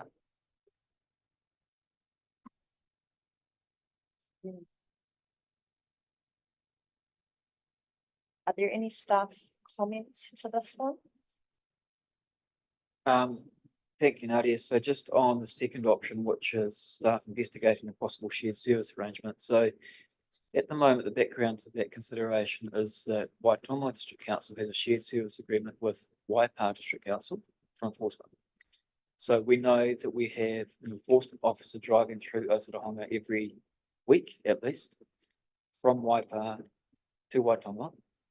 And the consideration there is that we could reach out and suggest that he might do some random parking enforcement on the way through. So it would be a minimal cost, possibly in the order of 10,000 a year. We haven't costed that. We don't have an agreement. We don't have any commitment around that. So that's the option that we're looking at. Might not get all the way to Carvery though, Kit. I was just going to suggest that he take the long way around and do that. Joe, question? Well, just, I'm not sure with the ODDB, and they were saying that they had incorrectly costed the, eyesight brand, wasn't it 5K or something? Yeah. Yes, you're right, actually. They did correct that yesterday to So we can 5. recorrect that, just puts more emphasis on them and why they're looking at that option. Just, So we've just jumped over a Sorry. little bit. So we've got an either or option with submitted number 11. Well, pre- Can I just comment on that, submitted number 11, with the bus parking? I don't know, I suppose it's got to go back to community board, but I'm just thinking lots of local tradies go and get their morning tea. So, and I know from it's 10 till 3, is it possible to change it, say from 10:30 till 2? And then, but then you're looking after locals because they've got their easy access to their bakery. And it's only really lunchtime, they've got to find somewhere to, you know. But no. Through you, your worship, I've told all of you the story about when we did this in Hokitika. And it lasted 5 minutes and then we stopped because the very people who are getting tickets are people around this table, your friends, your mum, your tradie friends, your whoever. So there is risk with this that we're going to end up with some unhappy people and probably never get the timing right around getting morning tea or lunches or things like that. So I guess in terms of scope, yeah, how do this person, if we go ahead with it, it's going to be doing random visits, so they might turn up at I don't know what time, and it might the bus stop might be full of tradies. I'm not sure. I just carry that. I thought that after Tuesday we were sort of going to discuss not so much getting the parking order, but put some other measures, you know, and that's why I was thinking like putting better painting signage. And that's why I was thinking maybe the time slot, maybe just, and then if that's kind of public, no, well, still get your morning tea, but you've got to get out for lunch, you know. That was kind of. That's the either option. The option is Katrina. Councillor Chris, sorry. I like the or option only as long as the signage and all that is put in place first. And then we've got leeway to go for the shared services and with a lot of public notification first through Facebook, even the paper, whatever, that from July 20th, there could be a random parking enforcement in town. Thank you. Joe? Just clarifying, Rod, is it an 11 to 3 so the tradies can get their morning tea? I think it's 11 till 3. In saying that, you could even shorten it and do 11 to 2 because I don't know if the buses really come through after 2 o'clock. Many of the buses. That's just another suggestion, but I think it does start at 11. that was my comment, your worship, is the signage probably should be in recognition of when the buses actually do come here. There's no point in putting up and allowing people to take up spaces that are currently available to the buses, if you know what I mean. I think it does cater for it pretty well, councillor. Yeah. And, you know, people park there, but they're still going to get out of there as well. That's the other thing. So, you know, they park at 9 o'clock, they may still be there at 11 o'clock. So it's the awareness of that. Okay, it's either or. The or one doesn't say that it's just investigation. It's not actually following through at the stage. So I'm probably in preference of the or to say that it does leave an option open with a parking board going through town. Do we have a differing opinion on that? Take the or. So just through you, your worship, to clarify, so if in the investigation, we are wanting budget now, Tony, to wanting to make sure there's budget actually in the plan? So at the current, that's a good point. So at the current position, we don't have a shared service agreement. We don't have any budget for this. This is just investigate the options. And it is possible that we may be able to hook in for efficiency to a parking board that's already coming through town. That would be in the order of $10,000 a year based on 1 hour random visit every week. Yep. Leave it on there. Yeah, I like that. And the other thing is, I mean, a part of the notification, the signage to start with, the people are aware that if this year, if you're not abiding by this, there will be random ticketing. So that's an additional 10,000 to the budget. Could come out of economic, because when buses stop, they inject money into our economy. Won't it be self-funding? For people that park for longer than 5-10 minutes or buses? But those, that's a good point. So those, any fines would come back to the council, less any administration costs.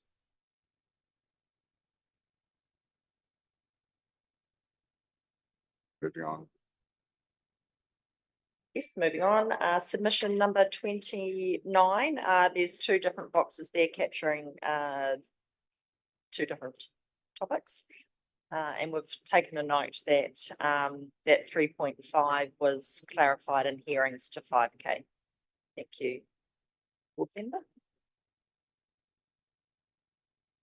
Yes, Your Worship, the only concern that I had there with the submitted number 29 at the bottom of page 18 was if the ODDB no longer be part of the eyesight brand, does that impact on the provision of a information centre in Canfield?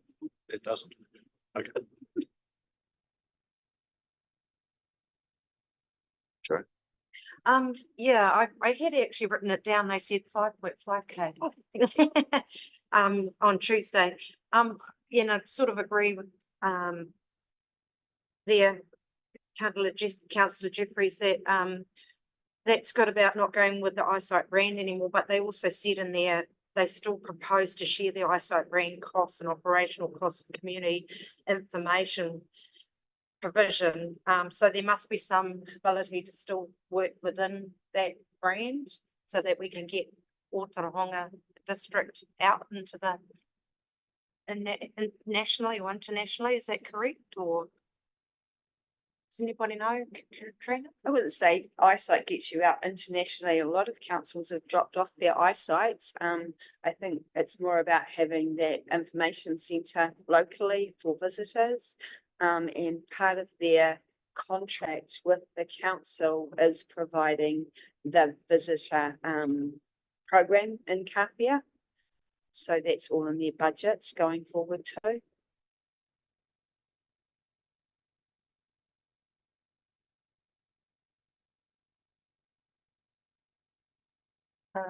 Oh, forgive me, I didn't note that that last section also carries on to page 19. And then there is a further submitted number 33 on that page. Can I just go back to, I know we discussed the painting of the buildings and stuff. No, I'm reading it wrong, don't worry. I thought it was the footpath. No worries. Yeah. Okay, so sorry, with submitted number 33, there is another either or option. This submitter is Waikato Screen New Zealand. They submitted, they came and spoke to hearings on Tuesday. We have a couple of options for you. Of course, you can come up with your own. Just clarification for that first, either include the submitter's request for annual funding in the process it is undertaken to determine budget and project priorities for implementing the economic wellbeing strategy. So that's something that through the funding that you would possibly get. That would be on the proviso that any funding that is withdrawn from Te Waka and possibly Hamilton Waikato Tourism, pending your decision, would then be ring fenced, to which we would then implement a wellbeing strategy, of which this would be a consideration.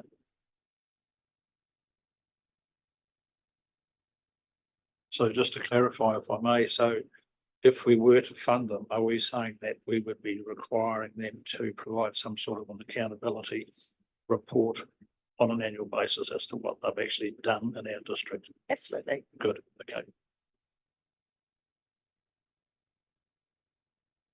So I guess that either or, just for clarity there, is whether you would like that left, I guess, a little bit more to an operational decision, if there's budget ring fence for economic well-being, or whether you propose to council that we do it. So you make that decision. I thought that was quite good, yeah, it's just about gonna get 3,000 my own money. That's what I thought of it. I'll take it. So, yeah. But I'll have to get rid of my racehorse first. Yeah, no, I thought, yeah, I could see, you know, maybe a massive positive thing. It's a small amount of money, so. Well, it's not a small amount of money, but it's still.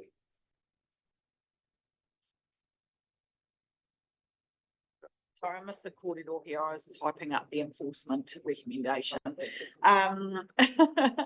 So is the option around having a defined amount that the council agree on for Waikato Screen, that's 3,000 per annum, or making that decision within the realms of the economic wellbeing strategy? Is that what we're saying? Correct. Both of them are suggesting it's the utilising of ring fenced economic wellbeing. Yeah, both of them. So if you're wanting to, I guess, Whether put you any have of that money control. back into, like, take it out of economic Yeah. wellbeing to lower rates, then you would have to have a line item. So I guess that's the other option here, which isn't written. So it's sort of like whether you have control yourselves as elected members and direct that this happens, or whether you leave it to staff in our implementation plan for the economic wellbeing strategy, which will come back to you, to prioritise this and fund it out of that against the other priorities. Hopefully I'm reading the room right on this, that I'd like to see it that 3,000 ring fenced for them, and that there's money that's reallocated out of the license. So that Anybody feel different? Thank you. Councillor. Oh, just a comment on the nature of that spend, in a discussion after the other meeting was that made about how the industry should be funding this sort of thing. I think we need to recognise that we need to put our hand up and say, we're here, we can do this. Otherwise, the industry's not going to put the effort into coming into regional areas to do things like that. So I think I support having funds to be able to put our hand up through other organisations to say, yeah, come and see us, we can help you, which is how a lot of the tourism, like, you know, the big famils and what have you, that everyone gets together as a body to go overseas and say, look what you can do with us. We don't wait for them to decide that there's something that they would like to see.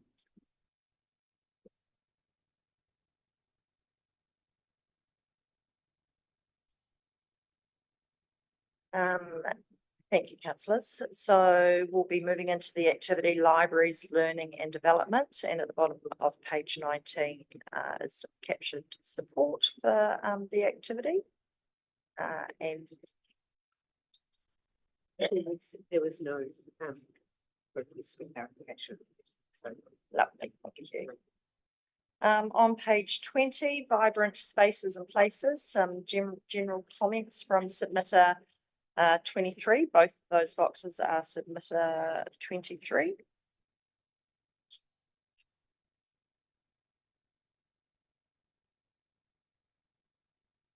Your worship, could I just be reassured that any Māori engagement framework will include engaging with the coastal iwi and marae? Yes. It will? Great, thank you.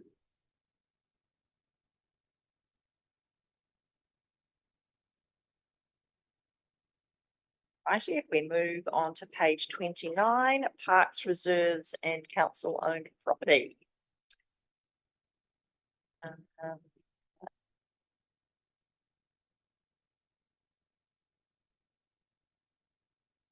At the bottom of page 21, we have the first box is submitted 14 and the second box contains comments that were similar from submitters 16 and 24, which also flow into the top of page 22.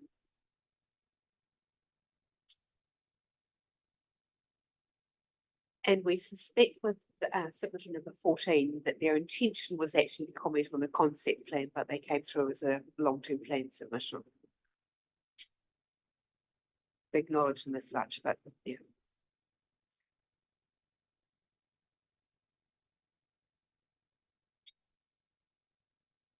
And then on page 22, Sorry, Tony. No, that's right. No, just the middle box there, about maintenance and upgrades and so on. We reference the Ōtorohanga Town concept plan and so on. But I'm just wondering, is it appropriate to include the Kawhia Aotea and the rural concept plans in there, or was this targeted solely at Ōtorohanga Township? are you, just to double check, councillor, are you on page 22 and it's the third box down? Correct.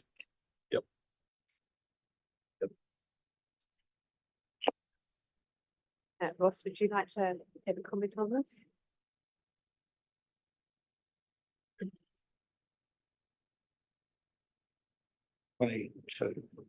Two. So, Ross, that third box down, is it appropriate to mention all?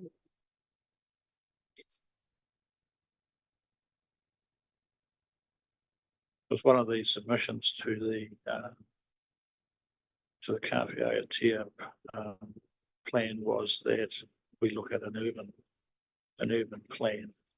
I don't, you were there for that, weren't you? Yeah. I don't know whether that's all encompassing or it could run side by side with the concept, but anyway, I think at least as a minimum, we should include Kawhia and the rural concept plans.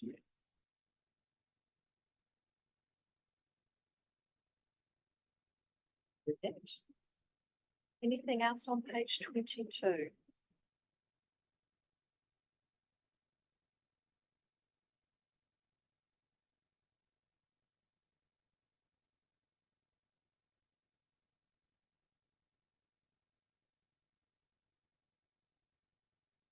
So on to page 23. Oh, forgive me, the bottom submission of page 22 goes into the top of page 23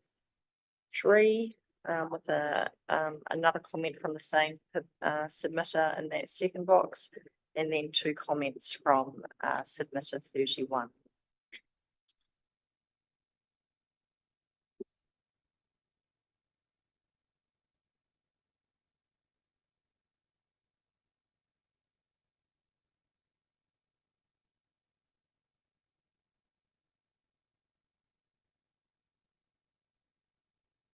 The next activity is swimming pools, and the submitters with submitter responses or responses to submitters are on page 24 with 17, and then the second box again containing 2 submissions that were similar with 16 and 24.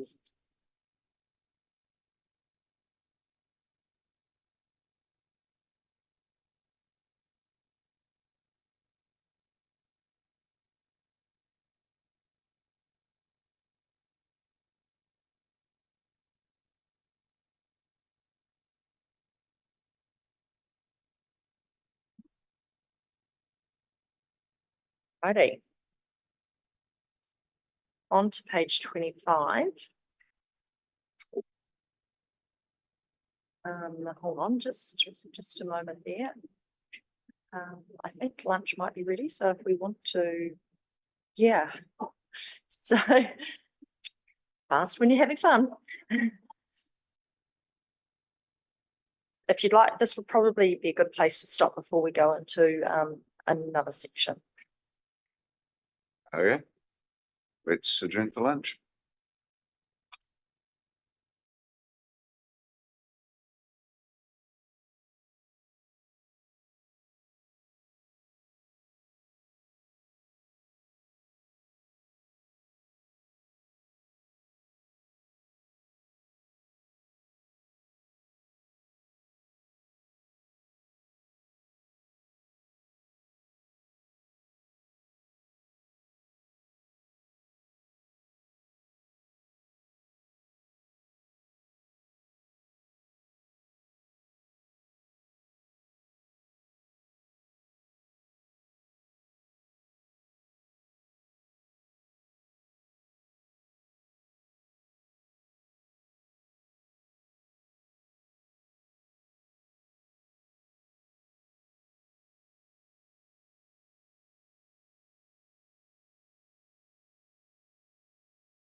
And at the bottom of page 25 is the activity building control with just one submission comment to that.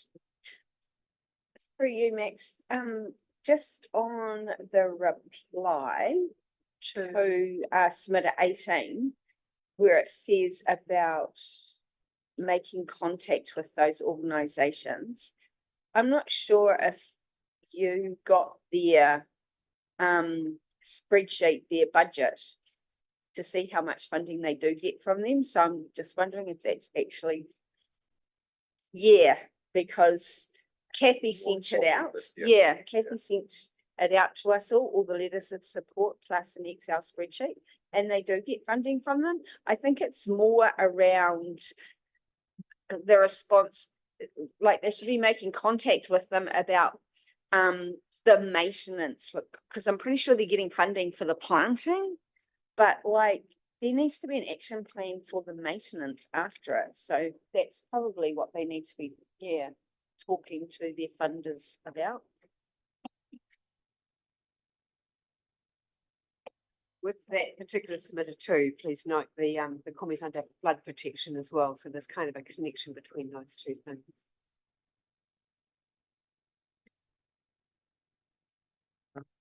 I just, Sorry, Kathy. Just a comment on that one as well, that there are other avenues that they may well be able to approach. For example, the Rural Communities Trust would, they would possibly look at helping them out with a van or a vehicle, whatever they needed, ute. I have absolutely no idea how much they would fund them, but that is the sort of project that they would look at. Thank you, Councillor.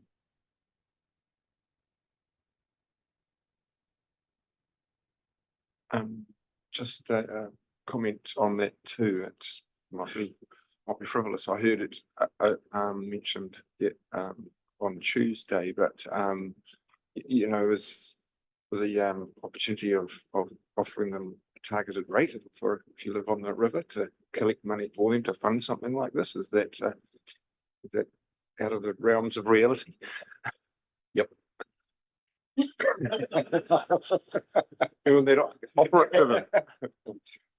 I think it goes back to the response that it's a regional council concern as opposed to a district council concern. Yes and no. Sorry. That's why I made that flipper comment about a targeted rate, is because it actually benefits our water that we get in the long run, that everyone drinks. Refer back to my previous comment. I think it is still a regional council issue. But if it helps, Your Worship, you're correct, the regional council does have a substantive program around catchment management. They have a local zone manager who looks after the catchment to the Waipa, the Waikato River and all the tributaries as well. So I know that they do have some funding for this type of work as part of their business.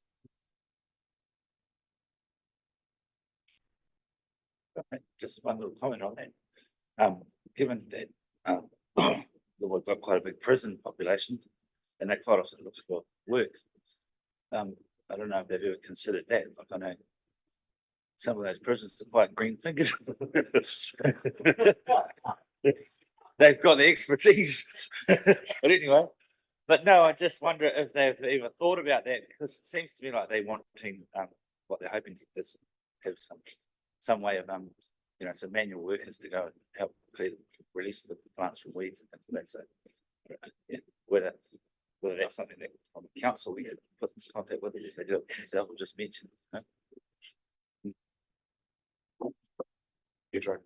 Actually, yeah, interesting about the prison. They do have programs in there where the prisoners get to a certain level are allowed to work out in the community, monitored. So that would be a really good idea if they're able to approach it and via them, whether that needs a council involvement to help them to do that.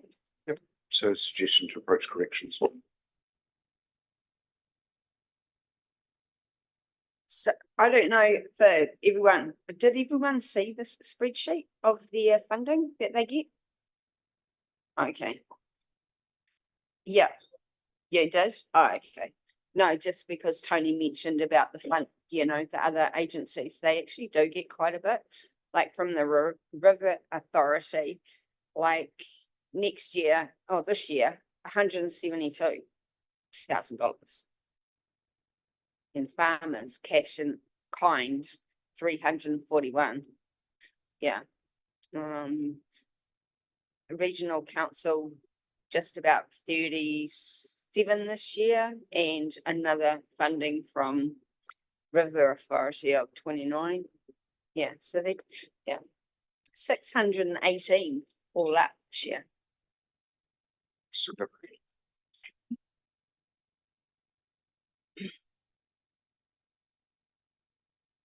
Councillor? Oh, thank you. Yeah, just at the bottom of page 25, can I just make the point that the note that's going back to the submitter talks about the club's working with council staff to formalise a new lease. That infers that that's the only reason for the hold-up, but it's not. The club has been in negotiations with contractors, and it has had some difficulties, if you like, in sorting that out. But they're also being asked to provide a number of other they've been asked to provide a whole lot of other information which is not necessarily related to the lease. So I just wondered whether we could just keep that more general rather than to specify that it's the building consent that's holding the whole thing up. I think what we were trying to convey through you, Worship, is that the lease must be in place kind of, you know, as part of this process. I guess I would be concerned about us making comments in a letter back to a submitter around something that like we're not involved in or have no control over, contractors or any, like you're telling us, and that's fine. I take that on face value, but yeah, it's good to know that, but I just wonder about whether we want to be putting that in our comments or in the letter back to this submitter, or whether we're just taking ownership of our own part of it in it. And we could say something like, we understand there may be other reasons for the delay. Yeah, something general like that, but maybe not point to contractors or anything specific. Is that okay? You know, that'll be fine. And maybe even if we start that last sentence with, for example, the club's working with council staff, you know, that sort of thing. Yep. Just keep it general. Yep. Thanks.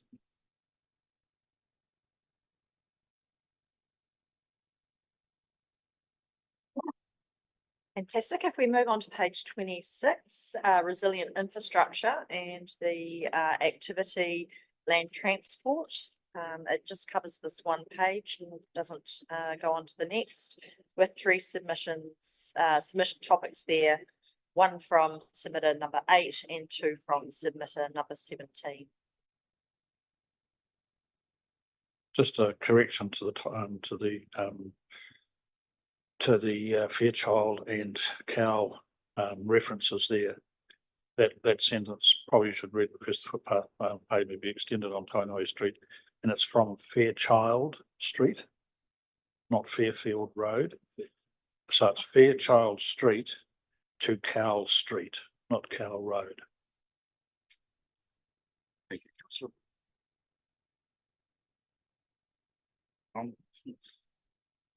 This is one of the reasons why I wanted to speak and not be a conflict of interest, because this response to submitter number 17 about on Hopetia Drive just turn it into limited to cars only, where because quite often there's trucks parked in that little car park at night, or they park for a rest during the day when they're not interfering with people playing in the park. And I think it's wouldn't be good for our town, considering that trucks actually probably pay for the bulk of that park anyway, or a fair chunk of it, that we would block trucks from parking there. I don't know why where that's come from, whether it's a community board thing or, but limited cars only disturbs me. It's definitely not a community board thing. It's come up in the past, and it was, I'm sure a bit of history is that we actually wanted that area for trucks to be able to park, to get them off the main street overnight or the side streets. Because a lot of trucks stop here on their way and sleep, so I'm not quite sure where this has come from either.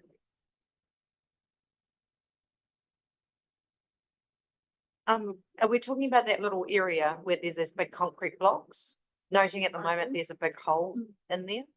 Whether, because lately I have not seen many trucks parking there, and there is quite a big hole in the entrance of going into there. There's a bit of drain from the contractors that who watch the job under the, stormwater. And now there's a bit of mud there, but there still is trucks parked there.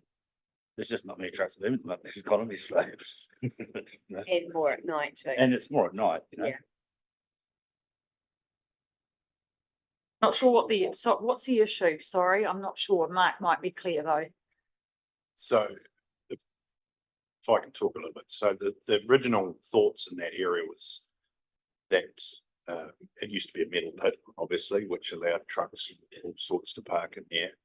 It was then intended to become overflow car parking for the new destination playground, so we restricted access into there. But there is the odd time where trucks pull in there, whether it be backwards or forwards. So the issue we've got is that car park area is still metal, and that metal is getting into our stormwater system, which is one of the things we want to try and fix as part of the issues under that bridge. So not sold on whether the trucks park in there or not. If that's something that is the will of this council to make sure they can still back in there and park there at night, I'm sure we can take that back to the roading team. But bearing in mind they are driving over a rather expensive footpath every time they go in and out of there. Yeah, but we're just trying to improve that area.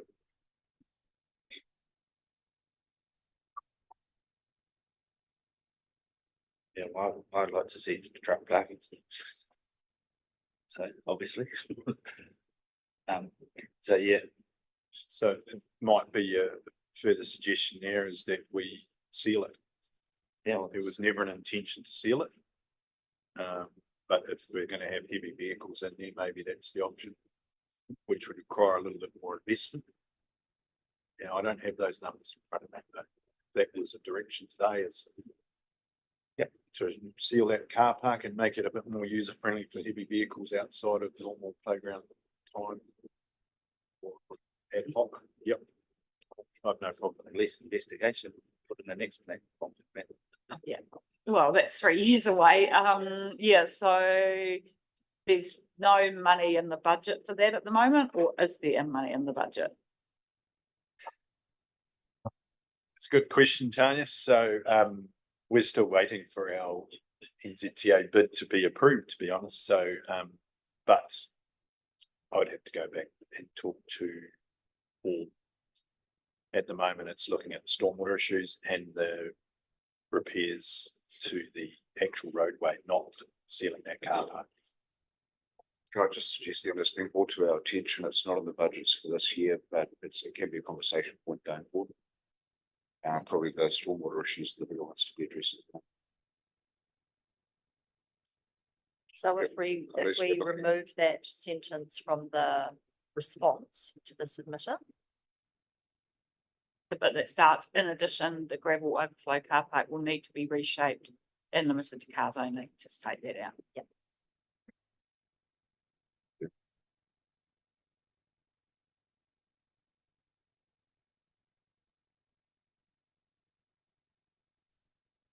If there's nothing else on page 26, we will turn over to page 27, which is flood protection, and had previously mentioned that this linked to a previous section. So this links back to, this is the bigger answer, I guess, in terms of submitter 18. So their request was effectively, we would like 200,000. We're not asking you for that amount, but that's the kind of amount that they spoke about in their submission. So yeah, the two things, the two responses are pretty Along with a request for a vehicle.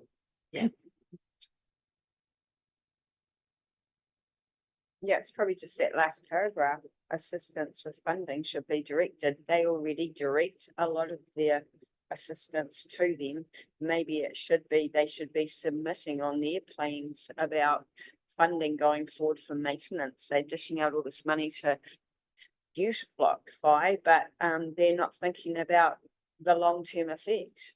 It's just like when we, like when things get gifted to council, you've got to maintain it. So it could be assistance with funding for maintenance. Releasing of plants, whatever it's worded.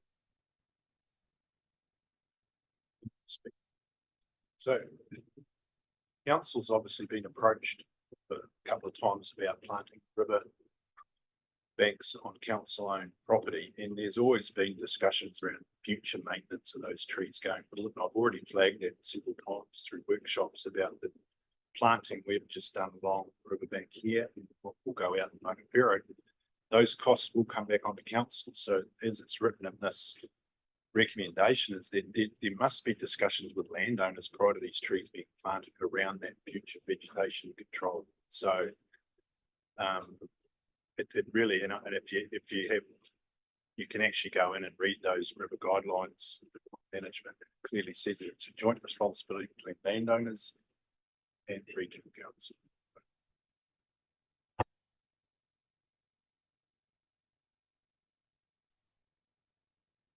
Maybe we need to take that little So we bit can out take of the that paragraph out. Yeah, but also what Mark's just talking about, the agreement, actually, that they go into when they plant, that it's their responsibility. Yeah, going forward. Not the ratepayers. I think we've captured Mark's sentiments in paragraph 2.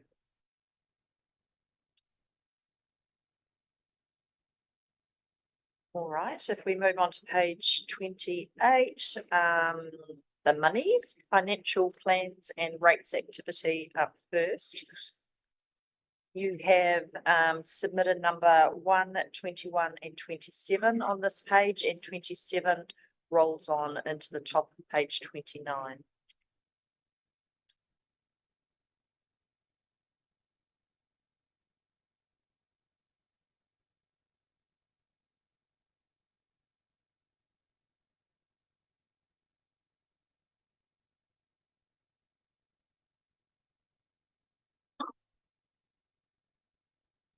Just a comment on how good the signwriting is. The cars are well noticed around town.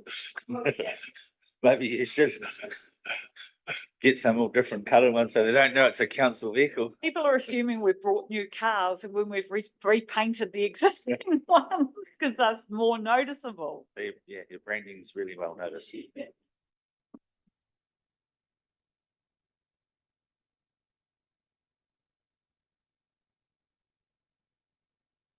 On page 29, we have submission number 27 and then 2 for 29, and it does finish on page 29. There is another either or opportunity here with submitted number 27. This was Federated Farmers who made some suggestions around making some changes to our rating system. So yeah, a couple of options here. One's pretty much kind of status quo, the or. And the either is, do you want us to start some sort of rates review, which is a piece of work that needs resourcing.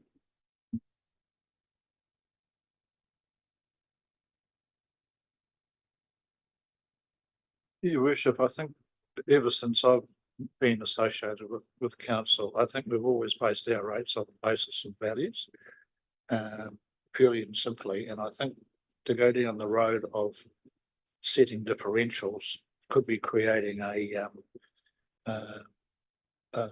something that we don't really want to think about too deep, because as I think Graham pointed out yesterday or Tuesday, every time we have a valuation done, those differentials are going to be impacted. So you'll be going back and changing the differentials almost every 3 years now. And then how do you determine the level of the differentials? On what basis do you determine that, say, the rural ratepayer should be paying, or the urban people should be paying 1.5 times more than the rural people? So I'd be inclined to try to keep away from differentials if you can. But I'm not suggesting don't do it or don't think about it, but I think probably we could be creating a rod for our own backs. So Councillor. So it's almost like these are put in the wrong order just to question us, isn't it? Yes, like there should be either should be the or part and or should be the either. So probably the leaning towards the or. Thank you. Lovely, thank you. Then there's two more boxes underneath that, both from 29.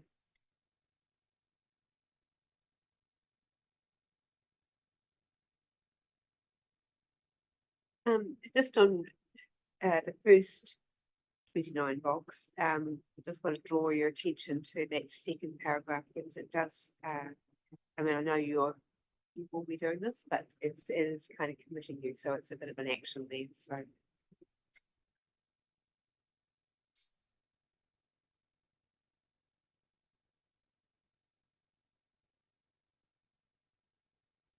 Is that the one about us advocating for a more sustainable model? Yes, And yes, yes, is this the ODDB?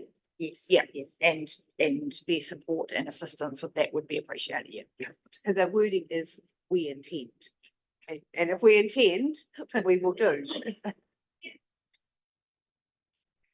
Advocating for a more sustainable funding model at all the LGNZ meetings and that we go to. Yeah. Just in the response, it's important to note that council's proposed rate increases are one of the lowest in the country, which is maybe a fact, but we need to tell the submitter that. I mean, I just kind of think, do we need to always compare ourselves to everyone else, or I don't know, you know, we can easily say that our rates are the lowest in the country, probably, but I don't know. I just think we've done our best for our community that we can, and that's what they are. I don't know whether we need to elaborate, say we're better than them, you know, or worse than them, or whatever. No, I don't know. Just Very cool, just councillor. an opinion. That's Do we need to say? So we'll remove that last sentence from the first paragraph. Yes, so that's very good wording in terms of we have done the best for our community. Yeah. That's a really good sentiment. I think so. Yeah. Yep. That's-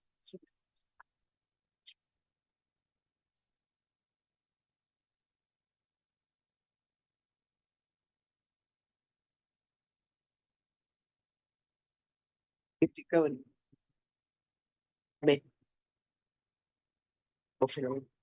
and fees and charges. So again, apologies for the blank page. Sorry, the light was off then for a moment. And so this is essentially section 3 around policies and fees and charges. So starting on page 31,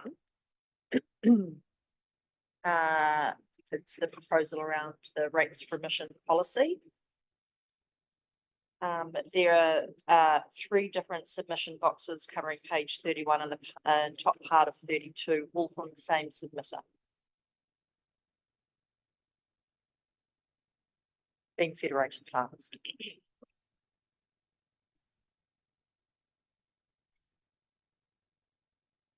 And we're the suggesting a second couple of box- changes to the policy to reflect some of the suggestions that have been made.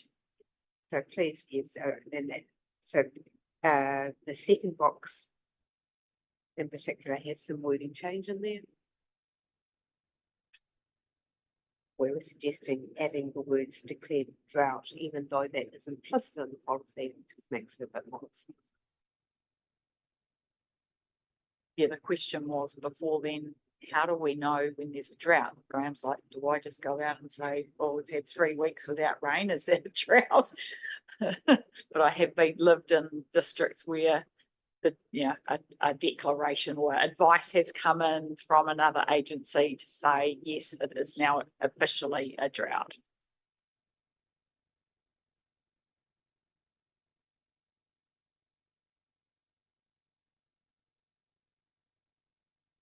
And there's a box above where it's suggesting adding a note to the policy just for added clarification.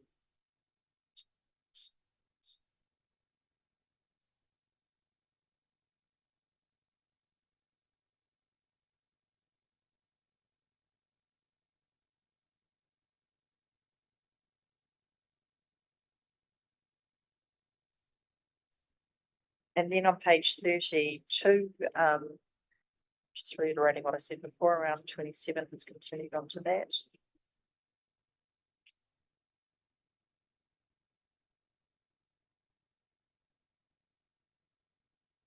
And then at the bottom of page 32, we move into the rates remission on Māori freehold land with 2 submissions that finish on page 32, submitted 4 and 30. And submitter 32, where again, another note of clarification with suggesting being added, so it makes it really clear that that the rates on Māori reservations are remitted basically, so that's understood.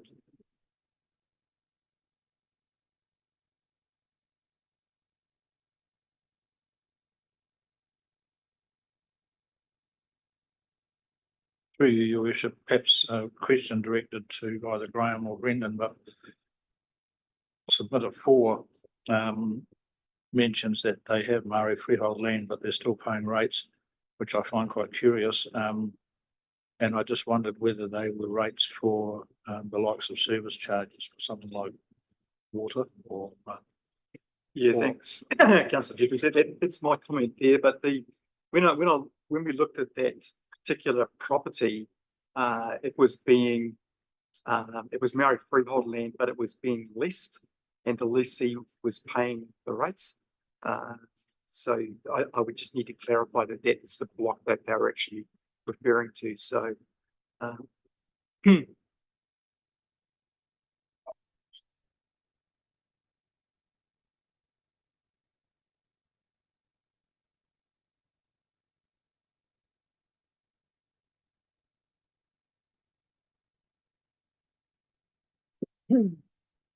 And then on to page 33, there's 2 submissions, similar theme for fees and charges, and they're from 16 and 24.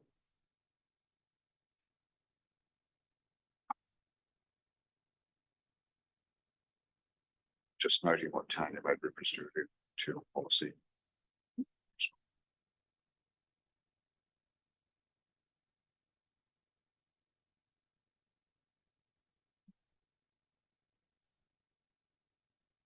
And into that section there, which is the infrastructure strategy. And it's just the 1 submitter.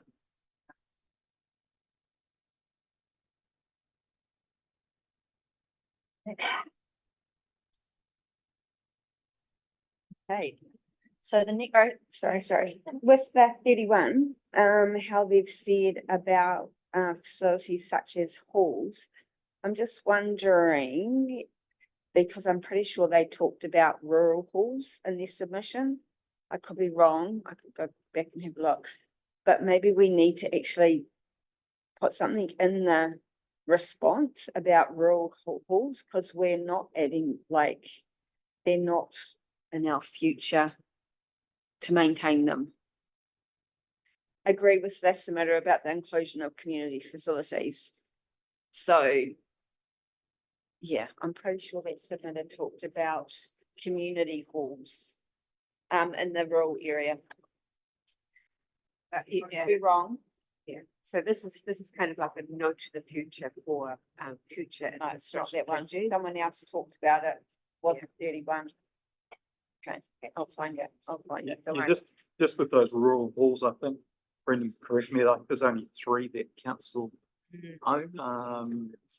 So Through your worship, that's true, but we've had some quite strong messaging through the Kawhia, Ōparo, Aotea and rural concept plans around the importance of halls to the community, whether they're owned by us or whether they're owned by a committee or not a private individual, but yeah, so and they're you know, them being a centre point. So I guess the implementation plan for those concept plans will bring priorities to you, and you will then make, you know, kind of decisions about whether you want to invest in them going forward, acknowledging that you're right, Katrina, at the moment we're not planning to. There's nothing in this LTP that signals that. So, but yeah, it could be in the future, council makes a different decision with inputs from the boards and that.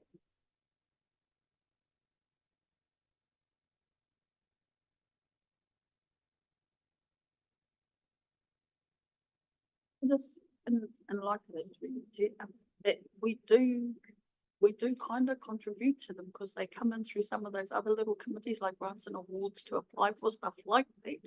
But like I get when you say not in the LTP as a standalone option. For example, at Hutt City Council, we had a community hall funding scheme specific and a marae funding scheme specific for those activity areas. Council decided that they wanted to invest in both those facilities, put aside money for that. So Yeah, and I've been in councils too, which have a similar split, so it should be like 50-50 literally. Yeah, just And it's very stuck of information. And of rights. You just further to that too, like there's a number of those rural halls that have their own, we set a targeted rate for, and we collect the rates on their behalf to pay for the maintenance upgrades of those halls. So those hall committees have the control on where they want those rates set as well.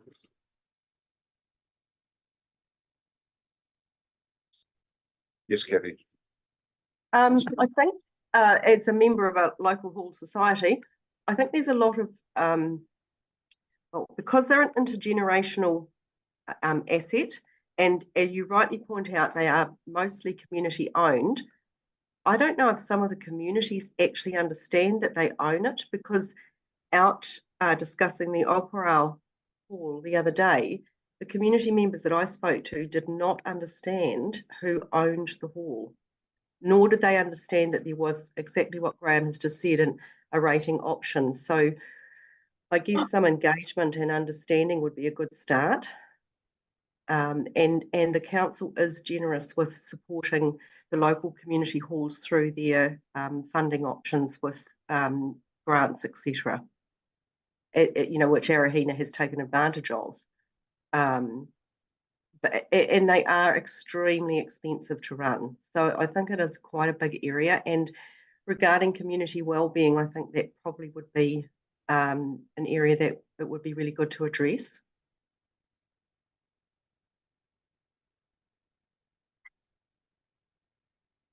Thank you. I'm sure that's noted.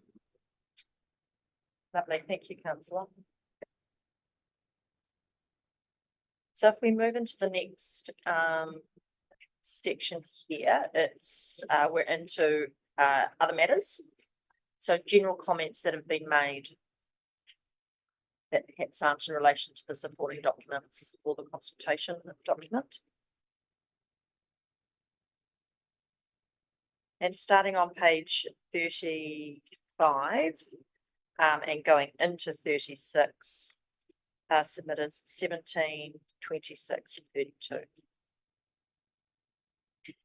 Yeah, and first two are largely about council processes, and the second two are more requests for funding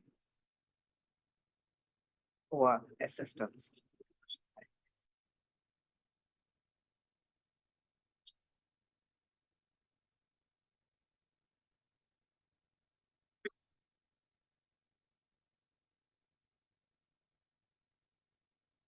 Submitted 26 in the third box was at the hearings and requested funding.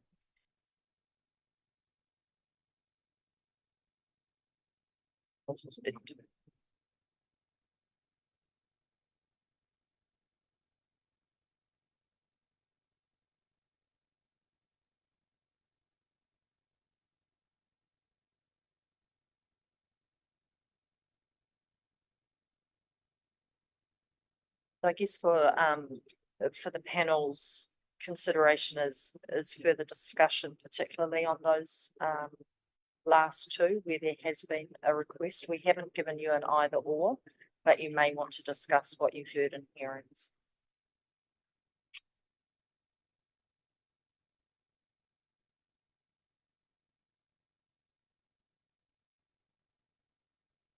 With the climbing one, were we not going to, or Tony, talk to Waipa and see how they do it? Because they mentioned it, yeah, but we're not saying that in our response at all?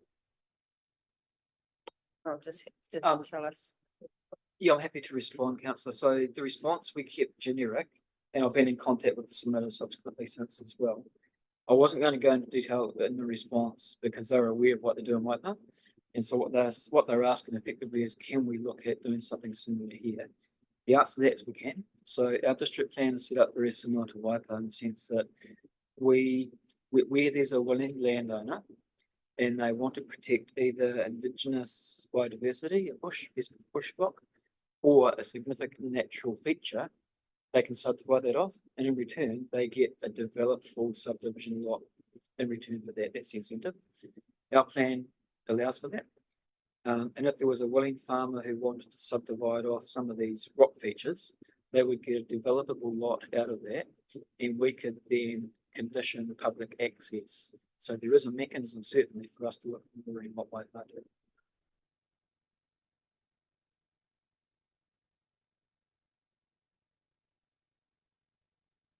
Thanks.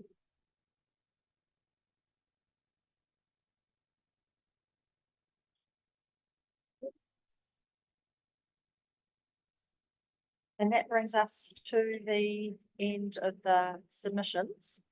Can I propose that we go back to the deliberation report, which is in the agenda. There were a few items in there which staff have brought to the committee's attention, which we will run through, and then after that we'll open the floor for anything that that the elected members would like further discussion on, and then we'll circle back to where we think we've landed with decisions. Does that sound okay? All right. Just a moment, please, while I pull up the right report.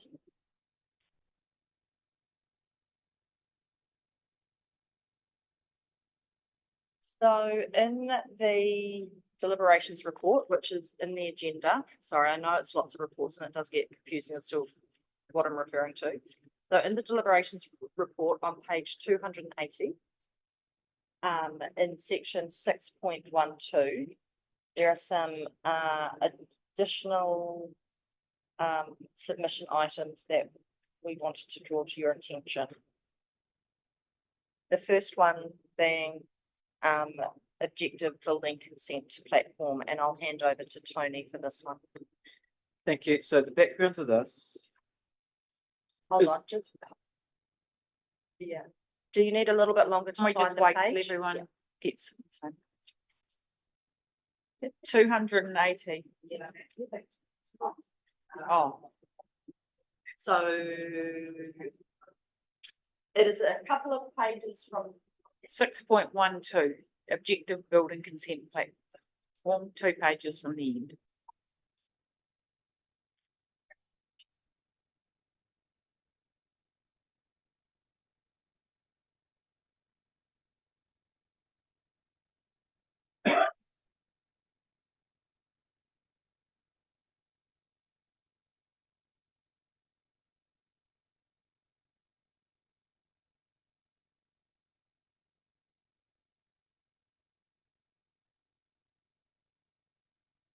Okay, Tony, thank you. Thank you. So the background to this, just by way of context, if you remember the International Accreditation New Zealand IANZ audits building control authorities every 2 years. We recently went through and passed our audit. It was a bit of a mission for us to do that. We got through that. Following that audit, 40% of our non-compliance is related to procedural improvement areas, I guess. And a lot of that is based on the fact that we're the only TLA in the Waikato region that still uses a manual paper-based building consent process. And one of the few in New Zealand who still use a manual paper-based building consent process. All the other councils in Waikato are online, and most of the other councils in the country are online. And so that was reflected in the INs in the sense that there's a much greater opportunity for human error than using paper-based. But we got through INs, and one of the recommendations and one of our responses was that we will look to go to an online system. So that's the background to it. What we then did is we put $40,000 into the LTP, which is what was consulted on for going to a system, and we're looking at a system called Objective Build. Since that was put in the LTP, we've now got a quote from Objective Build.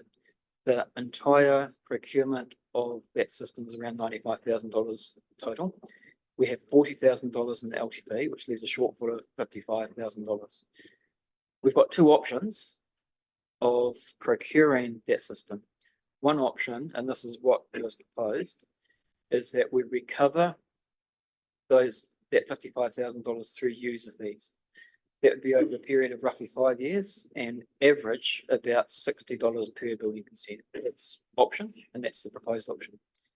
An alternative option is that we loan fund the additional $55,000 and we procure everything up front through the $40,000 in the LTP plus the additional which is loan funded.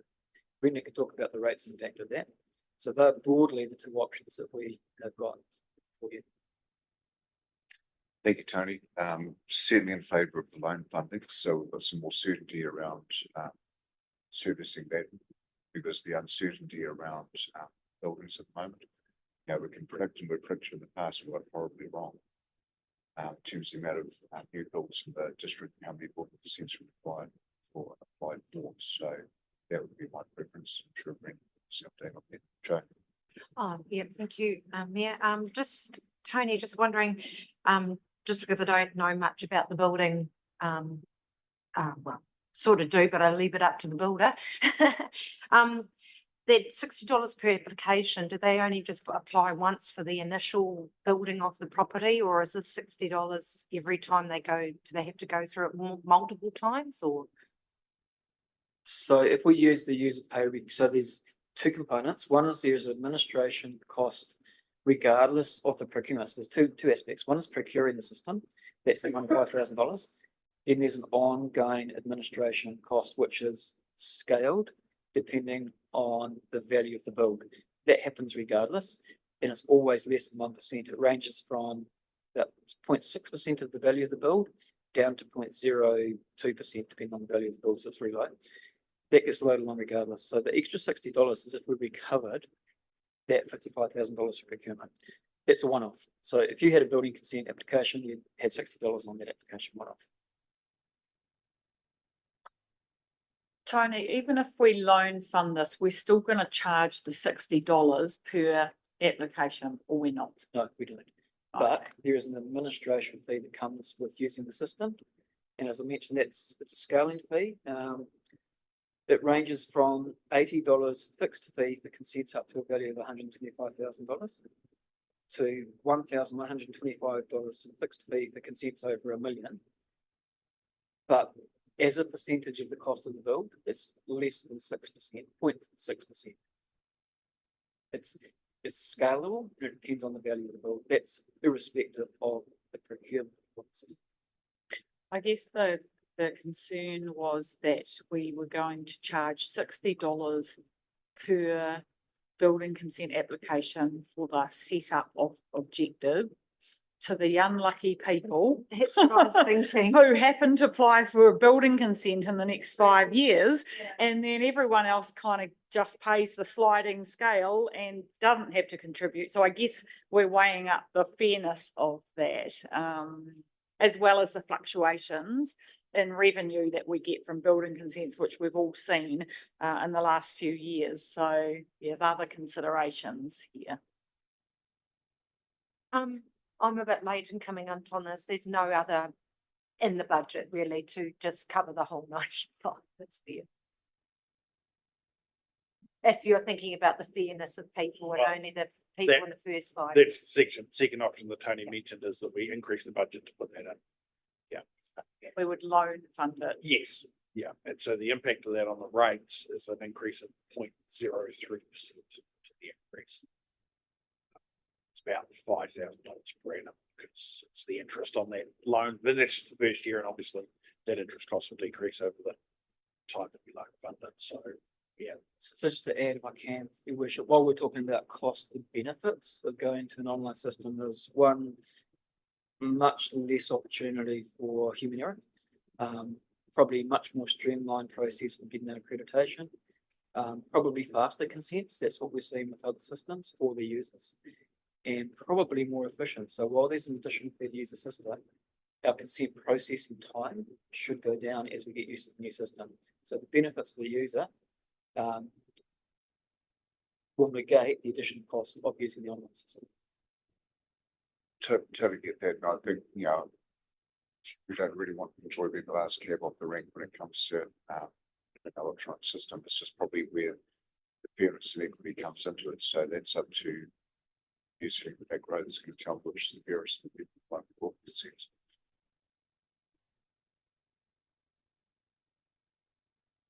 Yes, wait. Brendan, as the accountant, which system do you think works best? Oh, sorry, that's right. Okay, that's unfair. But I'm sure you've done. Sorry, that is unfair. But I'm sure Councillor. you've done some modelling.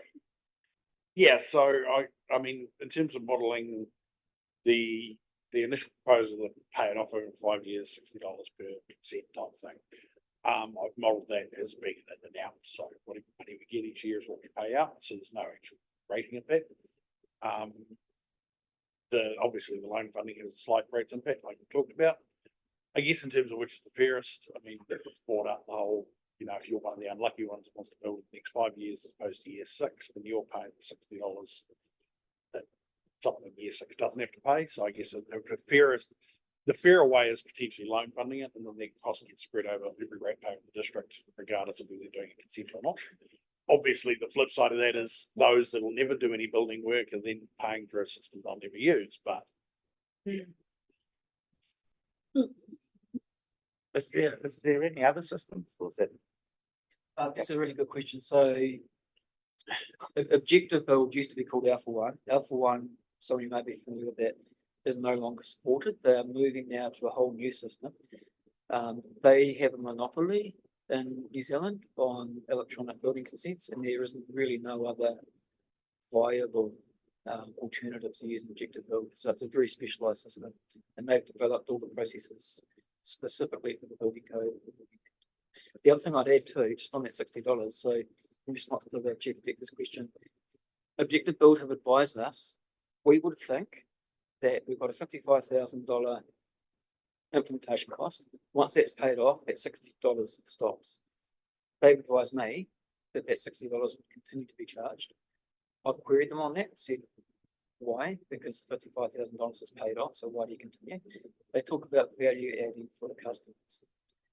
We haven't got a contract yet, but that was something that we would explore them quite thoroughly if we went down the user pays. Just wanted to alert you to that. Councillor Jeffries and Councillor Christensen. Yeah, thanks, Your Worship. Yeah, through you, Tony. Not 95,000 all up. Does that? But is there, or would there be an annual fee payable?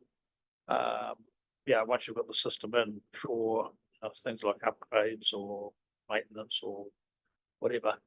And the part two of that question is, if we're going to loan fund part of it, why don't we loan fund the whole lot and free up $40,000?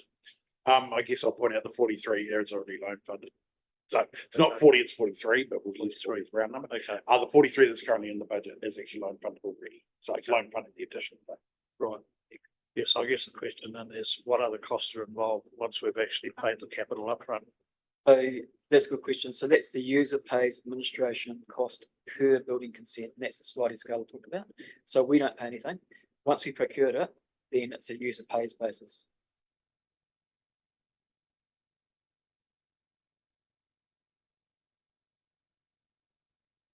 that a question? Councillor? My, Yeah, I just don't know how to get it out. okay, my, I'm gonna leave It this. was more, yeah, it was similar to what councillor Jeffrey said about after the 5 years, like ongoing costs, but you're saying, Tony's just saying user pays on that sliding scale, so on that sliding scale, are they paying that too, and then $60 for the first 5 years? I can't get my head around it, that's, yeah. That's correct. If we went to user pays, there's two components to that. One is the purchase of the system, and that's $60, and it's an average of $60. So that's for the purchase. But regardless of that, there is a user pays fee for using the online system, which is the sliding scale. That will happen forever. The $60, you'd think, and that's what I mentioned earlier, that that would stop after 5 years and be paid off that money. But Objective Builders said they would continue to have that on there, which we would query. Yeah, that makes me go, okay, so after 5 years, what costs are they gonna pull out of the hat? Yeah, there'll always be upgrades. I imagine. Mine's a big, look, Do your truck drivers use paper for Uh, their timesheets? electronic, it Yeah. doesn't cost 95,000 and it's a massive amount of transactions, every second. Like, so it just seems like they've got a monopoly and they've written people off. I think for the consistency for the builders around the Waikato, they need to have something which they can go to, they know they're familiar with, and that there's, we're the only council in the Waikato that is still doing a paper-based system that falling way behind the times. I personally, my preference would be it's user pays, it's a $60 in addition to everything else, because I mean, you are the one building the house. I don't see why everybody else in the district should be supporting, you know, your investment, because you invest with the objective of ready capital gain at the end of the day anyway, and $60 is a small component of that. So looking again for any differing views on that.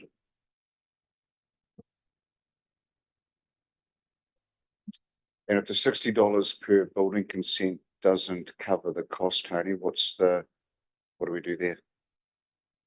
So $60 an average, and it's based on the number of consents that we have a year, which is around about 280, I believe. And of that, I think about 40% are for houses, and other ones are for heaters and windows and small things. So the $60 an average. We haven't yet figured out whether we would pro rata that to the value of the build. So say for example, you're building a house, the $60 might be $160. If you're putting in a heater, it might be $30. We've got that flexibility to ourselves decide how we apportion those costs. It is an average. If our building consents are fewer, then the proportional rate goes up. So the $60 might become, I'm just making figures up. If we go from 280 building consents a year, 280 to say 200, that $60 might go up to $80. So that was my It'll question. be It's going to be retrospective. It retrospective. must be retrospective Yeah. because we don't know how many consents we've got until the end of the year. Yeah. So it would impact on the following year. So on this model then, we would only be loan funding $40,000. We wouldn't be loan funding the 55. We would just be paying the rest of it through the $60 we collect through the building consent system. That's correct? Sounds correct. And if you have And an the risk goes- exponentially more, then they get a refund. No, So it lowers it for the following year.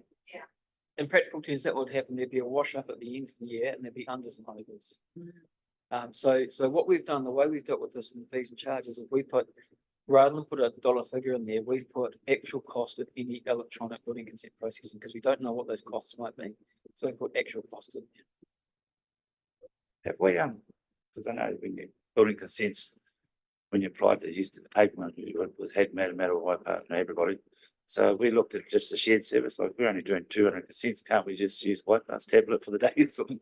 Or do we have to have the actual own? I've already asked that, councillor. Okay, yeah, that's. Sorry, but yeah, and actually we are. Yeah, shared service. We are lots of looking things, so- into a shared service. Yeah. But we still need our electronic system. Yeah, can't piggyback off another one.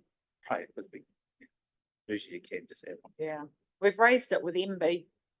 You know, it's ridiculous that every council's got to buy this consent system when we're all administering the same legislation. Yeah, that's what I mean. Yeah. But Just as a comparison, we run a farm map that can also do the environmental plan. We record our health and safety meetings. We don't own the software. We get to use it on a monthly basis. It's gone up to $450 a month. So, horses, the $90,000 is much cheaper. Mine's more of a rip-off if you're going to look at it that way. Yeah. Does the 90, we don't own the software, does it come with annual updates? So my understanding is the $95,000 procures the system, which is a cloud-based system. So a little bit like what we're all using at the moment. It's in the cloud, we have access to it. The user pays, sliding scale pays for the maintenance and administration and upgrades of that system. Yep.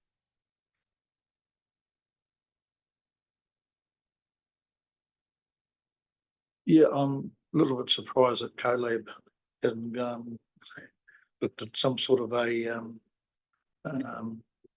cost sharing thingy for the whole region, having one system and we all tap into one system. But anyway. Yeah, just to help with that. So the legislation, we have had a discussion with MD, and the discussion was along the lines that at the moment, the legislation precludes, so all territorial local authorities are building control authorities in their own right. And so we could have a shared service, but we're unable to delegate another council to be our BCA. We're unable to create another entity. Only a council can be a BCA. So we couldn't, for example, set up a council-controlled organisation as a BCA. It has to be a territorial authority. So that's one of the legal impediments to the shared service that we're finding as well. it has been tried. I've been to meetings with the cluster group, sat in half-day sessions trying to work this out and see where we could, do some shared services, but the legislation is nearly always the thing that trips it up. Is that because the legislation, correct me if I'm wrong, Tony, is a bit like the liability side of it? So you're responsible for what you then okay from that online application per council, or yeah. Hang on. So we're going down a really technical area here, but by way of background, Hamilton City Council and Phil Saunders, who's our manager here, led this at the time, looked at doing a shared service agreement with some other councils a few years back.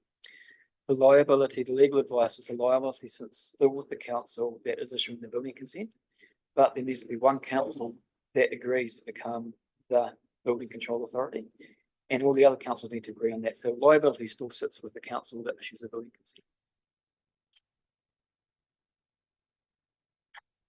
Okay, I think we had a good discussion on this. So we've got proposal on 6.12. Are we happy with that proposal at the moment? It can always be revisited further down the track should there be major shortcomings. Sorry, just so that staff are clear, because I'm not sure I am, sorry. Sorry. I think I've captured it, Nadia, in the shared document that we're keeping. I don't think mine's updated. Did you want to? So something along the lines of that council retains the $40,000 loan funded in the budget and amends the fees and charges as proposed to recover the actual cost of implementing an online building consent platform by user pays. Is that correct, Tony? So we're saying let's keep the 40,000 in there, but let's the balance of it is through a user pays. Yeah. Correct. General consensus. Thank you. Thank you. The next one, which is 6.13, is Tony again, and it's trading in public places. Yep, thank you. So the background to this is we have had occasional requests for mobile traders, so they're coffee carts and those sort of things. We have recently had a formal request for one mobile trader in Ōtorohanga to trade at multiple locations. that's exposed, I suppose, a process gap that we have in the sense that we don't have any clear operational policy around how we issue licenses or permits for mobile traders. So we can do that under legislation already. It's not something new. Mark has the delegation because his team looks after the reserves and roads, but we don't have a clear process for it. So we've developed a trading in public places policy, which is an operational policy. As part of that, we looked at our fees and charges, and I set out in that chapter or that paragraph there. What occurred to us is that they're a little bit unclear. So they talk about mobile shops and temporary licenses, but I think the intent was that this is an annual fee. Per location, that was the intent, but it's not there. So we're recommending that change. We're also recommending a change to slightly increase the fees to, I guess, CPI catch up for when they were probably first introduced. And also, we noted that there is no fee in there for events and markets. So these are organised events, organised markets, where there might be a parent entity that has the permit or the license to occupy, and then they have stall holders who pay them to go and put their stalls into the events or markets. We don't have any fee for that at the moment, so we thought it was not unreasonable to introduce a fee, which was proportionate to other councils and what we thought would be relevant to the activity. So that's what's proposed. Thanks. Thank you, councillors. I think it's not really clear sometimes what an event is and things like that. I think this probably needs to go back to the community board to workshop what they kind of want to do direction. Because it's basically in the community board spaces in town, a lot of it. And I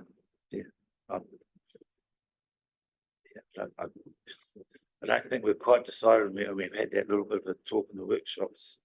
We're not even sure what an event is or whether they can have them, or no, it's not clear. So I think it should just be parked up, and when there's no plans to do something, so they'll have heaps of time do something like that. That's my opinion. Thank you. My question is, do we have a trading in public places policy? We don't have No. anything at the moment. Yeah, so I wouldn't endorse any fee changes until elected members see a trading in public places policy. Councillor Williams. Thank you. So when the circus came to town, what did we do?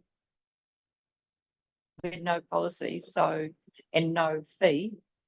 So we didn't charge them anything. I wasn't around at that time. No, but like I say, when it sort of feels like people are thinking that, well, we never use it, we'll just use it, we'll address it when it happens. But actually, there would have been things that came to town that would have met this. Yeah, that's why we need a policy. Yeah.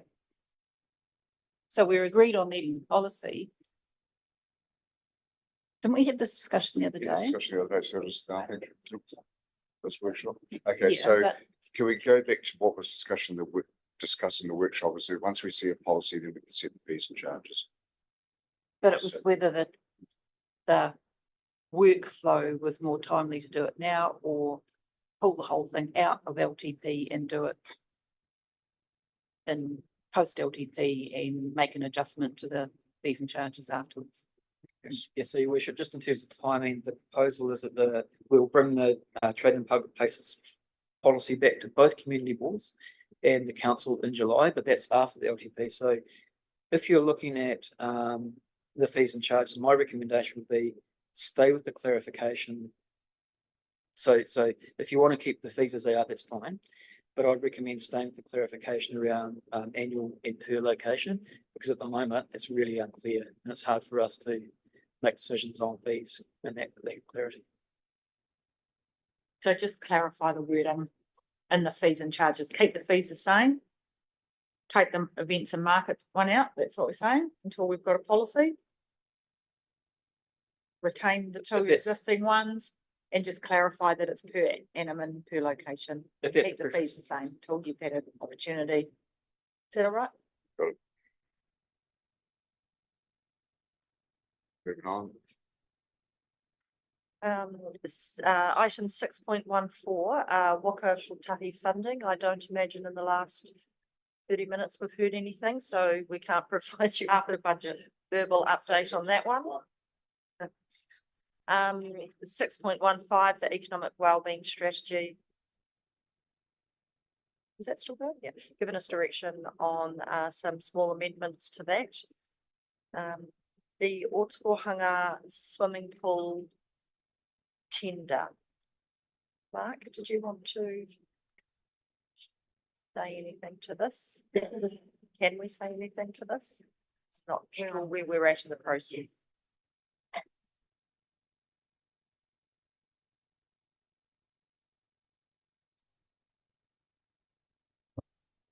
Just that we've obviously had an increase in cost to manage the swimming pool, which has to be reflected in the long-term plan.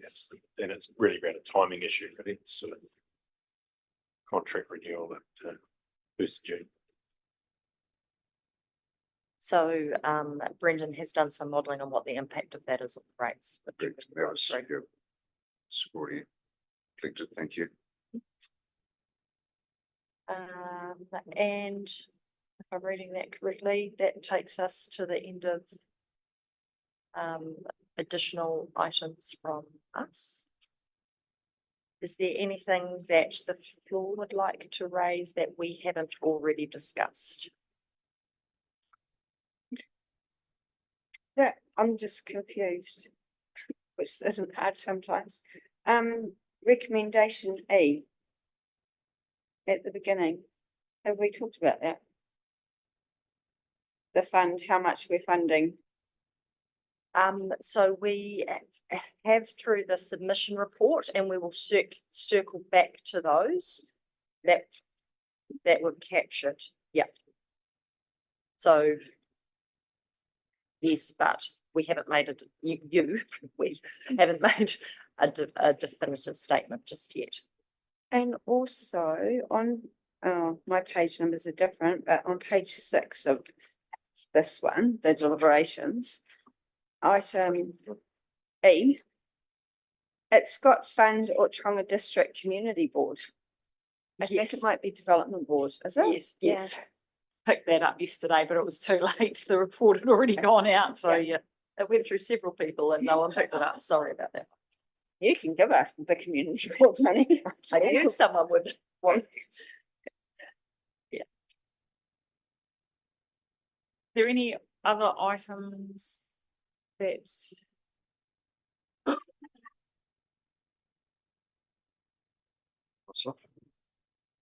Oh, yeah, thanks. It's probably, it's not a biggie, but it's certainly topical out our way, and that's the submission on vehicle access on beaches. And I just wondered what response we were going to give to the submitters or submitter on that. Pointing out perhaps that there seemed to be more for it than against it at the moment, as I understand it.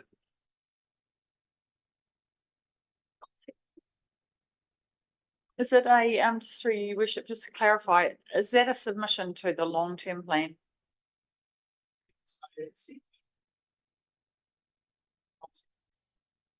Oh, that didn't turn up, eh? He didn't present. Yeah. It is, he's very passionate about this, and I'm just very conscious of the fact that we need to be very careful about the wording in our reply, that's all. Yeah. Anne and I are just having a conversation. It definitely came up in the concept plan. It didn't come up in his long-term plan submission. And I'm sure Ross will be very careful in his reply.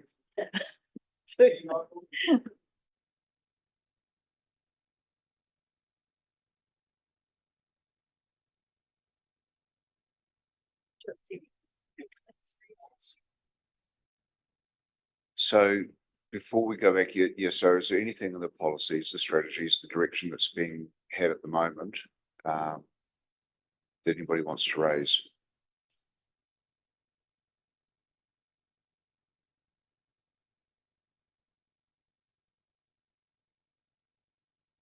Bottom home front, Nadia? I think if we take the opportunity maybe to have a break now, that will give staff an opportunity to collate what we've heard into some draft resolutions to run through with you again, which will capture the conversations and where you've landed with the either ors and the key consultation items. Obviously giving you a chance to then make any changes. Cool, thank you. Adjourned.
welcome back everybody to reconvene the meeting on our long-term plan. More exciting than a budget, so I'll hand back over to you, Nadia.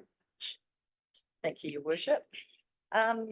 So what we have up on the screen for you is some amendments to the recommendations that are in the deliberations report of the agenda, which is on the third to last page in the agenda if you're wanting to look at that. What we've done is tried to reflect the conversation through deliberation. This doesn't mean that it's locked and loaded. You can still deliberate more, and what we'll be looking for, I guess, is any guidance and making changes as you recommend to us as we go through before they're resolved. So the first two are pretty stock standard, which is receiving the submissions and supporting information, and also receiving the submission summary report, which was the circulated document that went around yesterday, and confirming the responses to submitters with the amendments that we have stated.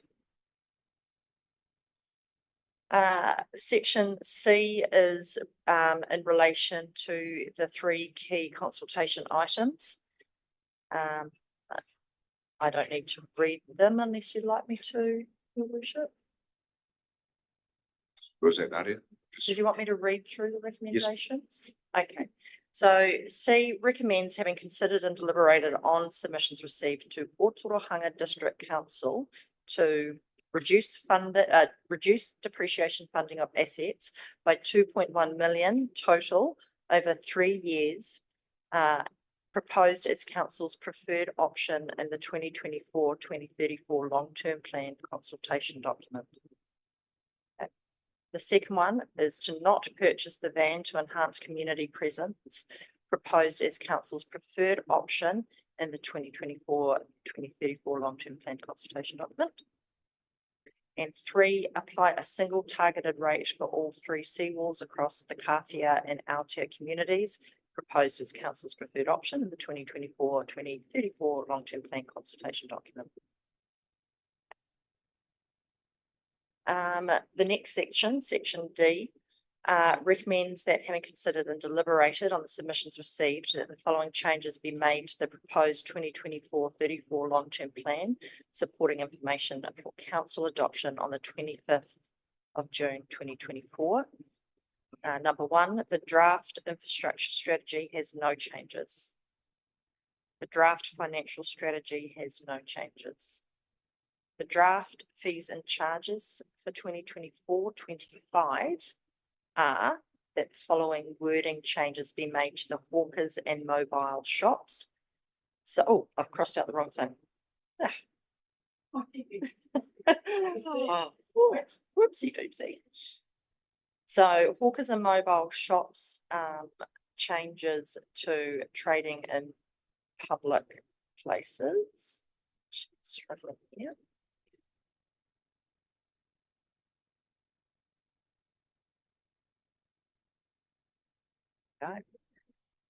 The words and installs in brackets annual fee per location to that second line, and mobile shops and stalls. So temporary license for 3 months, adding per location. So this hasn't been a change in the actual fees, just the wording for clarity. Number 4, the draft revenue and financing policies have no changes. Number 5, the draft policy on the remissions of rates. The following 2 will be added. 1, including a note in the policy to clarify other categories of non-rateable land and the remissions that apply. 2, that the following wording be included around droughts, that council may remit the rates charged on a rating unit if the property is detrimentally affected by erosion, subsidence, submersion, declared drought. Sorry, we can't get rid of the highlight at the moment, or other natural calamity.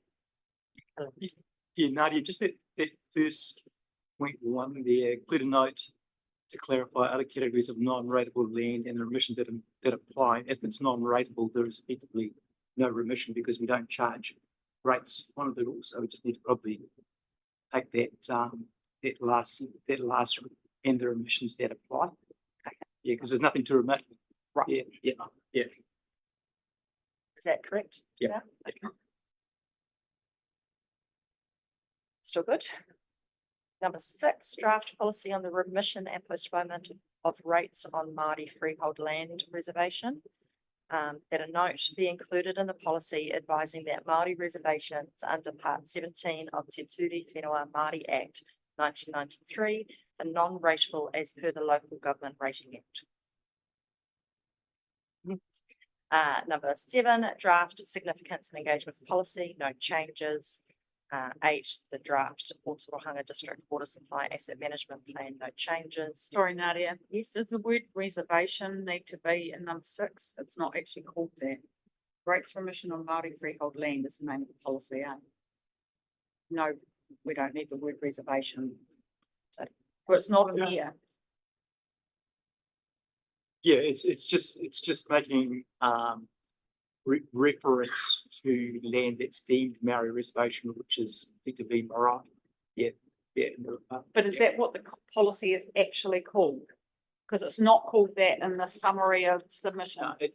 All it's doing is we're just going to add clarity to the policy, because one of the remissions that we received was that widen our emissions policy extends to Maori reservation land.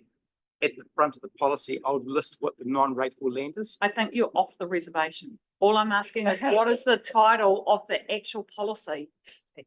Who knows what the title of the policy is? Yeah. Okay, so. Yeah. Oh, so. Yeah. Stand down. Yeah.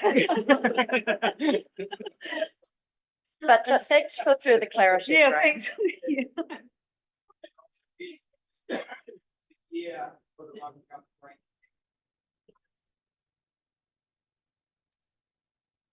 Which is okay. 2002. Rating Act 2002.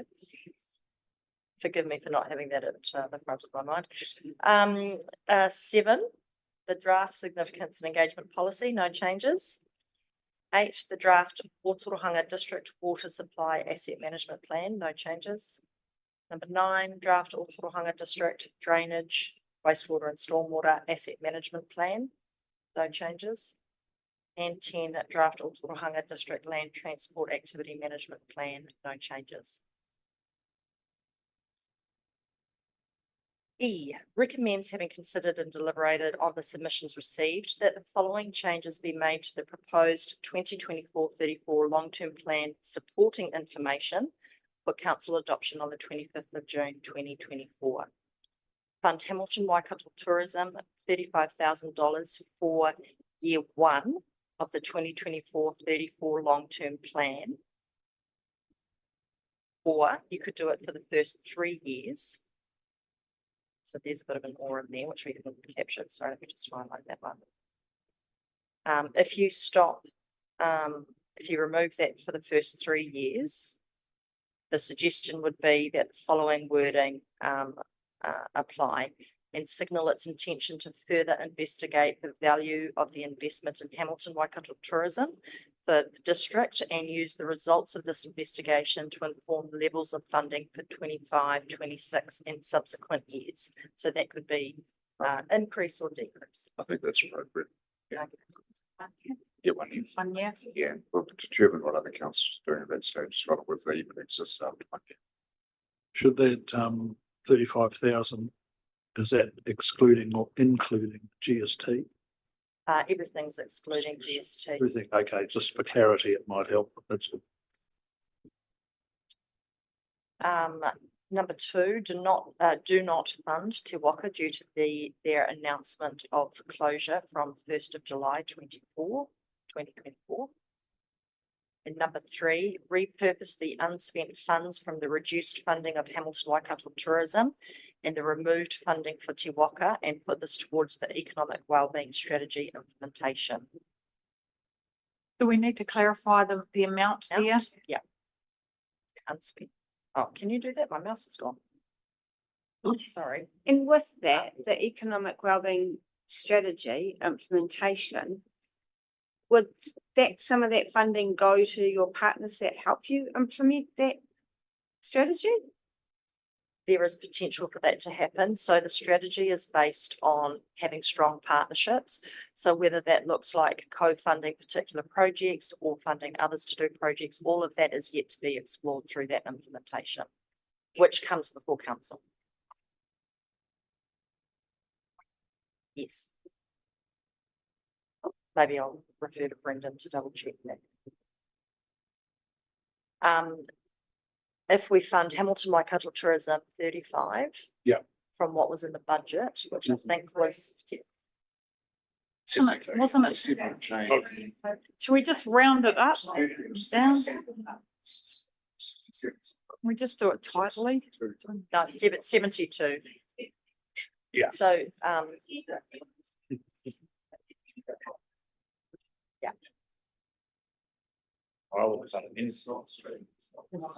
I'm fighting. Yeah, I know. Where is it? Sorry. 72. Just a comment. We're keeping it at 45. It's a nice round number. For every cent. Too much, no, too much. Is, Take it back to 35, it's too much. Okay. I don't reckon we should fund, like, we should know what they're gonna do with the funding before. Yeah, but we don't even know if they're gonna exist, like, if every other council If pulls. they don't exist, then we won't fund them. Yeah, you know what I mean, but yeah. So we're- I'm not they're come coming to, They're coming to 35,000, which is less than 50% of what they were getting before. Yeah. And that's why I do it for year one, to see what the intent is for the future. hey, just what I've got on my home. Thank you for listening to my opinion, but when it comes up to development board or community board, development board funding, I'm gonna have my conflict of interest, just refrain from voting or giving my opinion. Because that's the only, that's when it comes to financial could be perceived. Okay, is that right? just for bullet point number 3,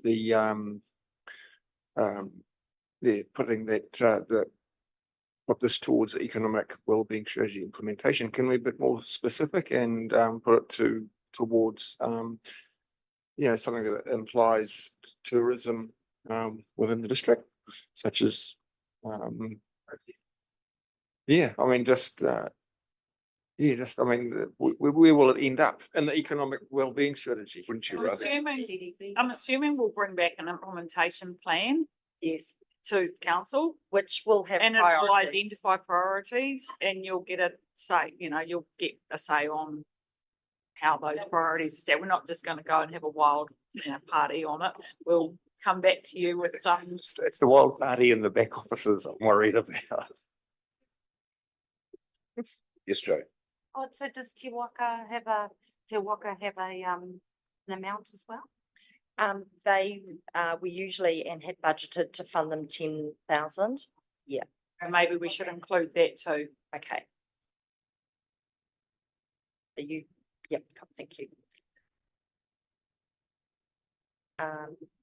Number 4 recommends funding Waikato Screen $3,000 per annum for 3 years, utilising budget ring fenced for economic wellbeing implementation.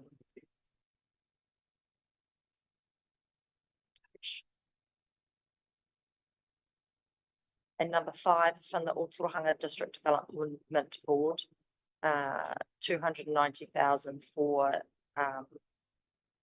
why have we got that in there? For the first 3 years. Assume that's what they should be for the first 3 years of the 2024-34 long-term plan.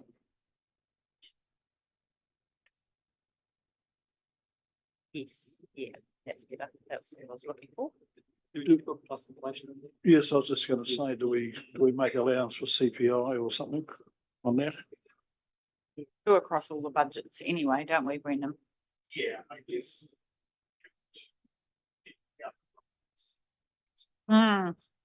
Yeah. You don't feel the need to round it up to 300 so that they can, get in more of the space of tourism and help there until If we take 10 grand off the 3, then you can bump it up. But if you want to keep the same money in the economic wellbeing budgets, then you're taking from somewhere else, aren't you? From Surely the economic fund for the implementation of the plan. Yeah, I realize and that. that, Yeah. surely that may be part of the discussion once we're working through the economic wellbeing strategy, isn't it? That would be my suggestion, but it's up to the room. Haven't you just saved 10,000 plus 45? Yeah, minus, okay, so that's 55 minus 3 is 52. Yeah. 35 plus 10. Oh, sorry, yeah, 45 minus, yeah, Minus 3. 3, yeah, So 42. Yep, and we also use our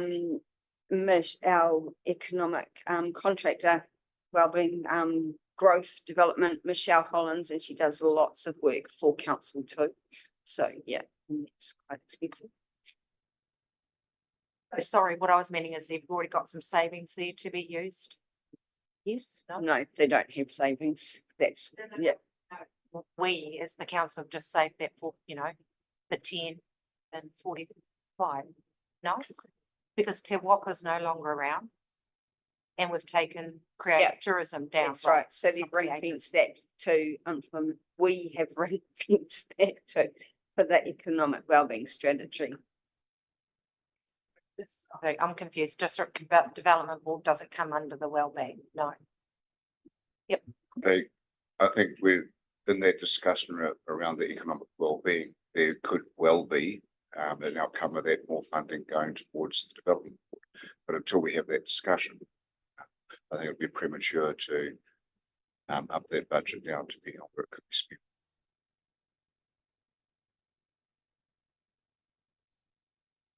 Moving on. In relation to the next one, sorry, just cutting you off, but it doesn't make sense reading it like that. I think it needs to preface by saying in relation to the objective online building consent system recommends, because otherwise you go right to the end of it before you even understand what it is. Do you think? Yes, I think so. I think that's probably a bit of a product of we had headings in here to remind us. Just if I could add, I'm wondering if it would be prudent not to reference objective build while the advice is that's the only viable provider. We haven't entered into any contracts yet. So my recommendation would be we keep that generic to an online building system.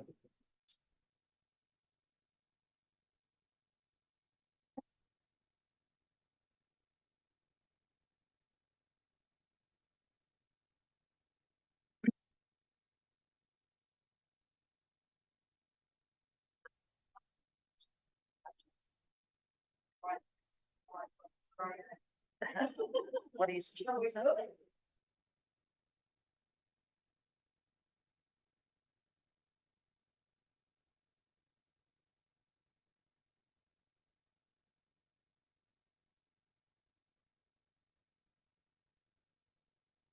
Have we captured? Oh, we're still capturing. I think we need to say online building consent system twice, so I've just said the system. All right. So I'll read that out as it's there at the moment. In relation to an online building consent system, recommends retaining the $43,000 in the budget funded from loan and amends the fees and charges as proposed to recover the actual costs of implementing the system by user pays for a total procurement cost of $95,000.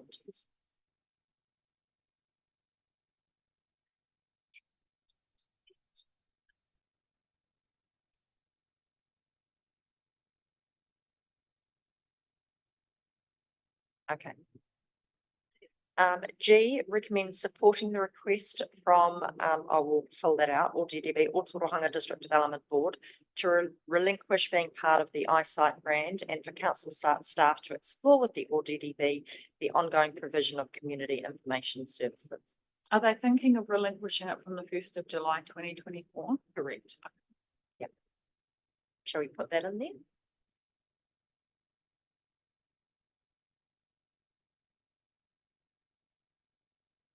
H, in relation to the suggestion that a differential rating system be investigated, that council retain its current process of reviewing the rating tools it has available prior to preparing long-term plans.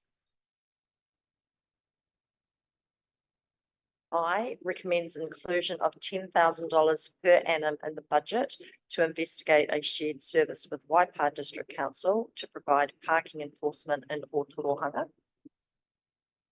In Ōtorohanga Township.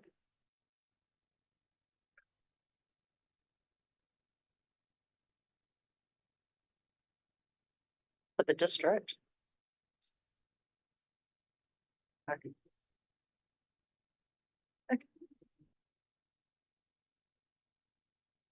Yeah, it would have to be. Tell the guy not to come on Tuesday when we're having council meetings, so I just looked out at my youth. So, yeah, I don't know, if you need 10 grand, all you've got to do is ring Now someone on a up and say, do you want to recording do it? What's it- saying that. I don't know. Oh, we've got someone here. We'll do it for Okay, Right, we're on the last one. right. We're on the last one. Which is recommends following a formal audit process, the amended 2024-34. Oops.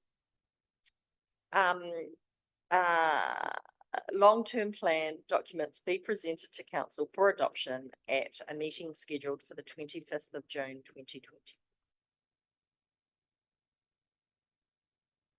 Those are popping up on screen, Tanya. I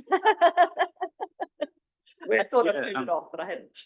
I'm a bit confused because haven't we already done the audit? Do we have to get another audit?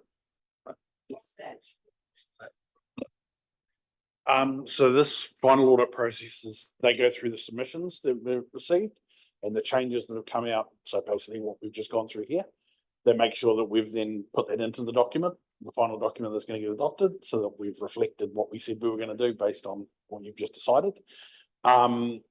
And that's pretty much it. So they don't go through a whole audit process like they have with the original consultation document. It's just checking the changes we've made now and have we reflected the things we said we're going to do properly. They sign off the document. Why do we all sit around this? Why do we all sit around this table and go through it page by page if the auditors are just going to do it? And what does that cost, this extra audit? It's all built into the fee for the whole audit. I guess at the end of the day, you're the ones making the decision and they're just checking that it's actually been accurately reflected. It's all built into the $120,000 we're paying them. Yeah. That we're not going to do next time. So the question is, are there any further amendments? Is there anything you think that we haven't captured? And I think I'll throw that open to staff and elected members. Okay. I'm sure the auditors will pick it up. We should put something really random in there to see how well they're reading it. I'm sure that's why you fellas like put like Ōtorohanga Community Board instead of district, just to trick us, see if we're doing it.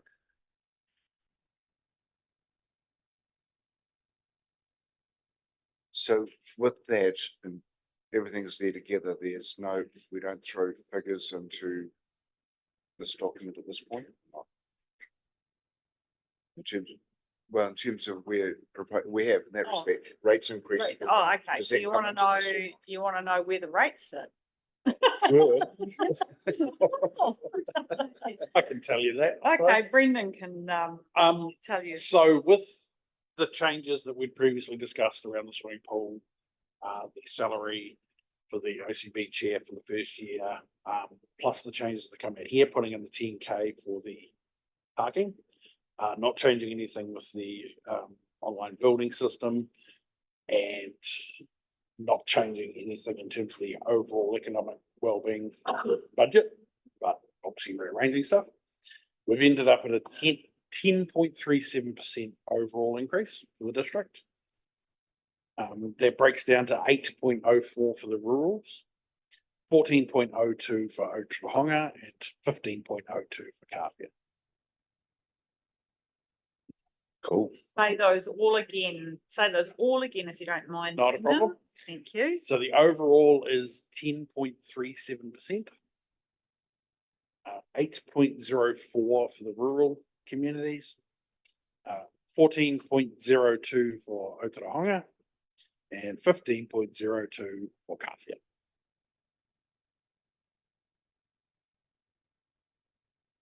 8.04. Thank you, Brendan. Couple of comments from me on that. I think we've got to be very, very happy with the position we've come to, considering what we've kept in there and where we've shifted funds around. And as much as we shouldn't make comparisons to the rest of the country, compared to the rest of the country, because really it's, you know, and I'll go back to what our chair of our risk and assurance said to us, that, you know, to be down where we are is kind of, I won't say it's unheard of, but it's a place which is very low compared to everybody else's. Katrina. Where were we, just for me, where were we sitting before we started this today? 9.96 overall is what we went with. And I can't remember the exact breakdown for the others. I think it was like 7.5. I did, yeah.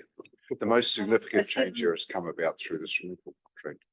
So 9.96 overall was where we started, 7.47 for rural, 13.91 for Ōtorohanga, and 14.81 for Kāwhia. Brendan can send you all an email with a little table in it that shows where we started and where we've come to. And just one more question. So the parking, that the shared services of 10 grand, that's been put into the community, not like Ōtorohanga, because then the chair, because I don't get paid, should offset that and there should be 5K left. So Just saying. at this point, it's gone into environmental health, which is a district-wide funded activity, so it's being funded across the district. That is a valid question. Well, it might just change the town a little bit. So I suppose the other thing I haven't done is I haven't put in any potential income from charging. I guess the intention being that if you're doing it right, you shouldn't be getting any income because no one will be parking there. So that's why I didn't report any income. Yeah, I suppose that's valid if we wanted to make it a community as opposed to a district funded thing. I guess that's open to the floor. How do you think it should be paid for? So that means the person would only operate in that boundary. My thinking on that, your worship, would be that anyone from inside or outside the district could park there. So that's my 2 cents worth in terms of where that funding might best sit. I reckon, my little 2 cents worth, okay. But the council are doing such a great job in trying to connect with the community. We need to really think about this parking. You know, if you're going to put 10 grand, you might be better just to go and give, 2,000 each to the bakeries, to all the cafes, and they'll get out of the bus traffic. I don't know. It's just, like there's people parking, like we park, all those councillors park, and it's all time zones. Well, I did this morning too. yeah, I normally do, but it was parked there. But we're not. I don't know. You No. There's $10,000 in the budget. The first thing we're investigating is approved signage, and we may find that $10,000 is not spent. That's what I think. Yeah, but But it's in the budget. Passive And if it's district-wide funded, I have no issue with that as well. You have a big flashing light, so anything below that height, it flashes to get out. The buses are all higher. I mean, there's sort of technologies out there. Maybe that's what we should be looking at rather than having, imagine if we got that guy that works in Cyclone Gabriel around parking out tickets like we got on our trucks. Well, the flashing light makes sense, like bus only between, like at 11 o'clock, the flash comes on, buses only.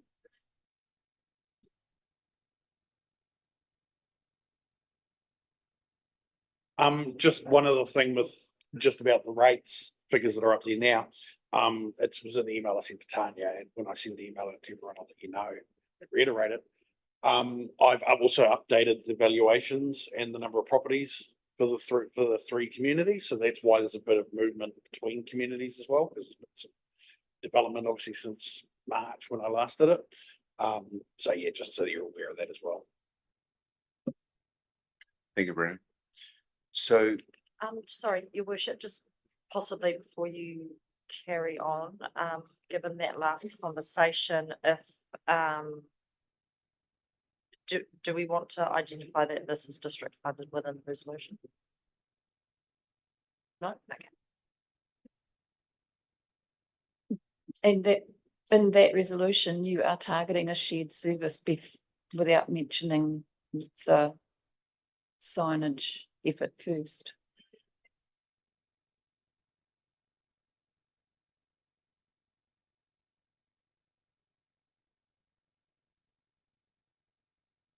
I think what you had. Yeah. What you had it in the document, yeah, that wording was quite good. Or the two options. Wherever they were.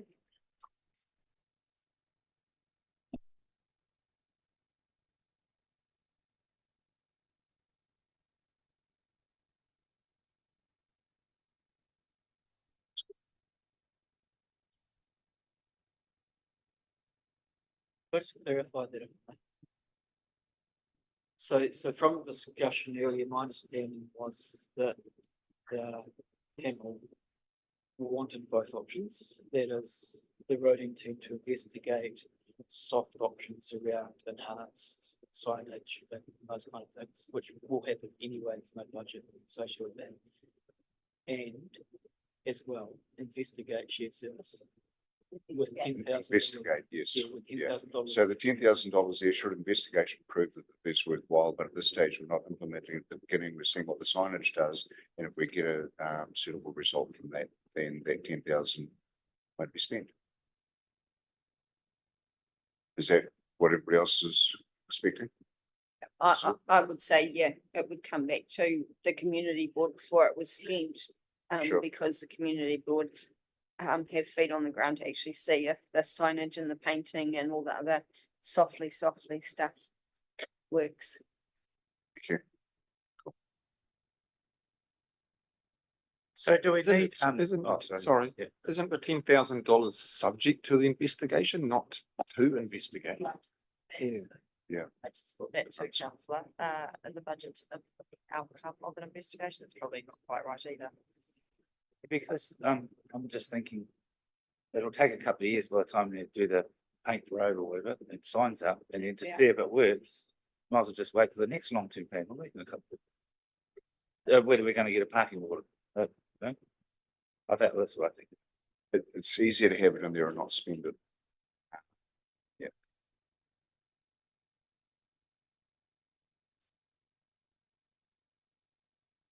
Sure. Through Brenda, the 15% increase for car royalty. Yep. That includes the impact of the rating change on seaboards. Yes, yeah. So that's overall. Yeah. You're collecting the same amount, aren't you? Yeah, so that's the total. We need 15% more, 15.02% more income from Kawhi Aotea community as a whole. So within there, you'll obviously have winners and losers. Yeah.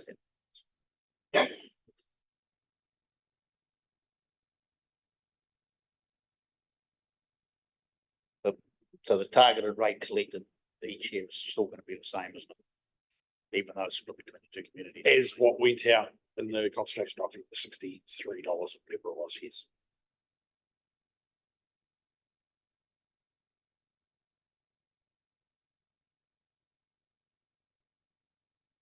I don't know if Brendan does it or who does it, but you know how you can go onto your fellow's website, put your property and it tells you the rates. Yep. How fast does that happen? No, just as When I go and update it, so I've got the new calculator stuff now, I could go and potentially update that this afternoon, probably show up maybe overnight. I think it's an overnight process. okay, yeah, it's just someone else. And on that, Brendan, can you do another column for a more pricier rural property? Rather than 3 million as our one, isn't it? For that, so that's going to go in the final document. So yeah, you're talking about the breakdown of everything. Yeah, so the one we normally put in the full LTP has 3 different example rural properties and then 2 community commercial, 2 community residential, and then 2 car residential. So yeah, so the final document will have more range in it, but the actual website, people just put their own address and see their actual rates increase. So people can look at that themselves. Just because I don't want to put you under pressure, how much work do you need to do? I really don't want us putting rates calculators up on our website with new stuff if we're, So the calculator's already there. I'm no, but calculating what the rates need to be. I just need to literally upload it to Magic. with all of that, with the changes that have been made. So that's, I've modeled all that already with these changes. With their 10K, because the only real With the change is 10K, yeah. So I did that one. Oh. We just said that we weren't gonna do that to you, that's all, so I'm just checking. No, that's all ready to go. It's literally just loaded into Magic, take me 20 minutes.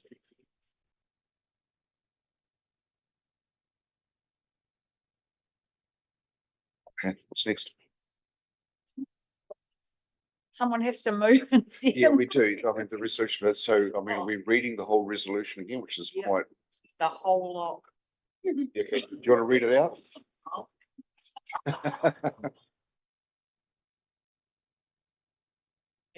So because you've all seen it on the screen, probably, we've gone through it line by line, you could maybe put it.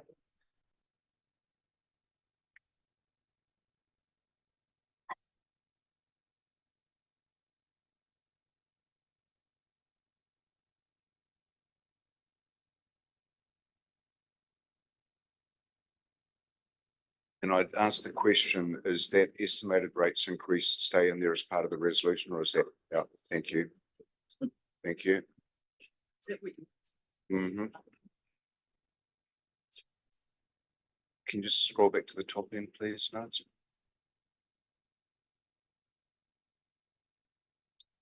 Okay, so we will take the resolution that the Ōtorohanga District Council hearing panel, and it's A through J, be received. I recommend that motion be moved. Seconded, Councillor Johnson. All in favour? Against? Carried. Ladies and gentlemen, thank you very much for your contribution. That is outstanding. What is, again, it's outstanding that we're right there. Okay. No, we're not finished my, yeah. Sorry.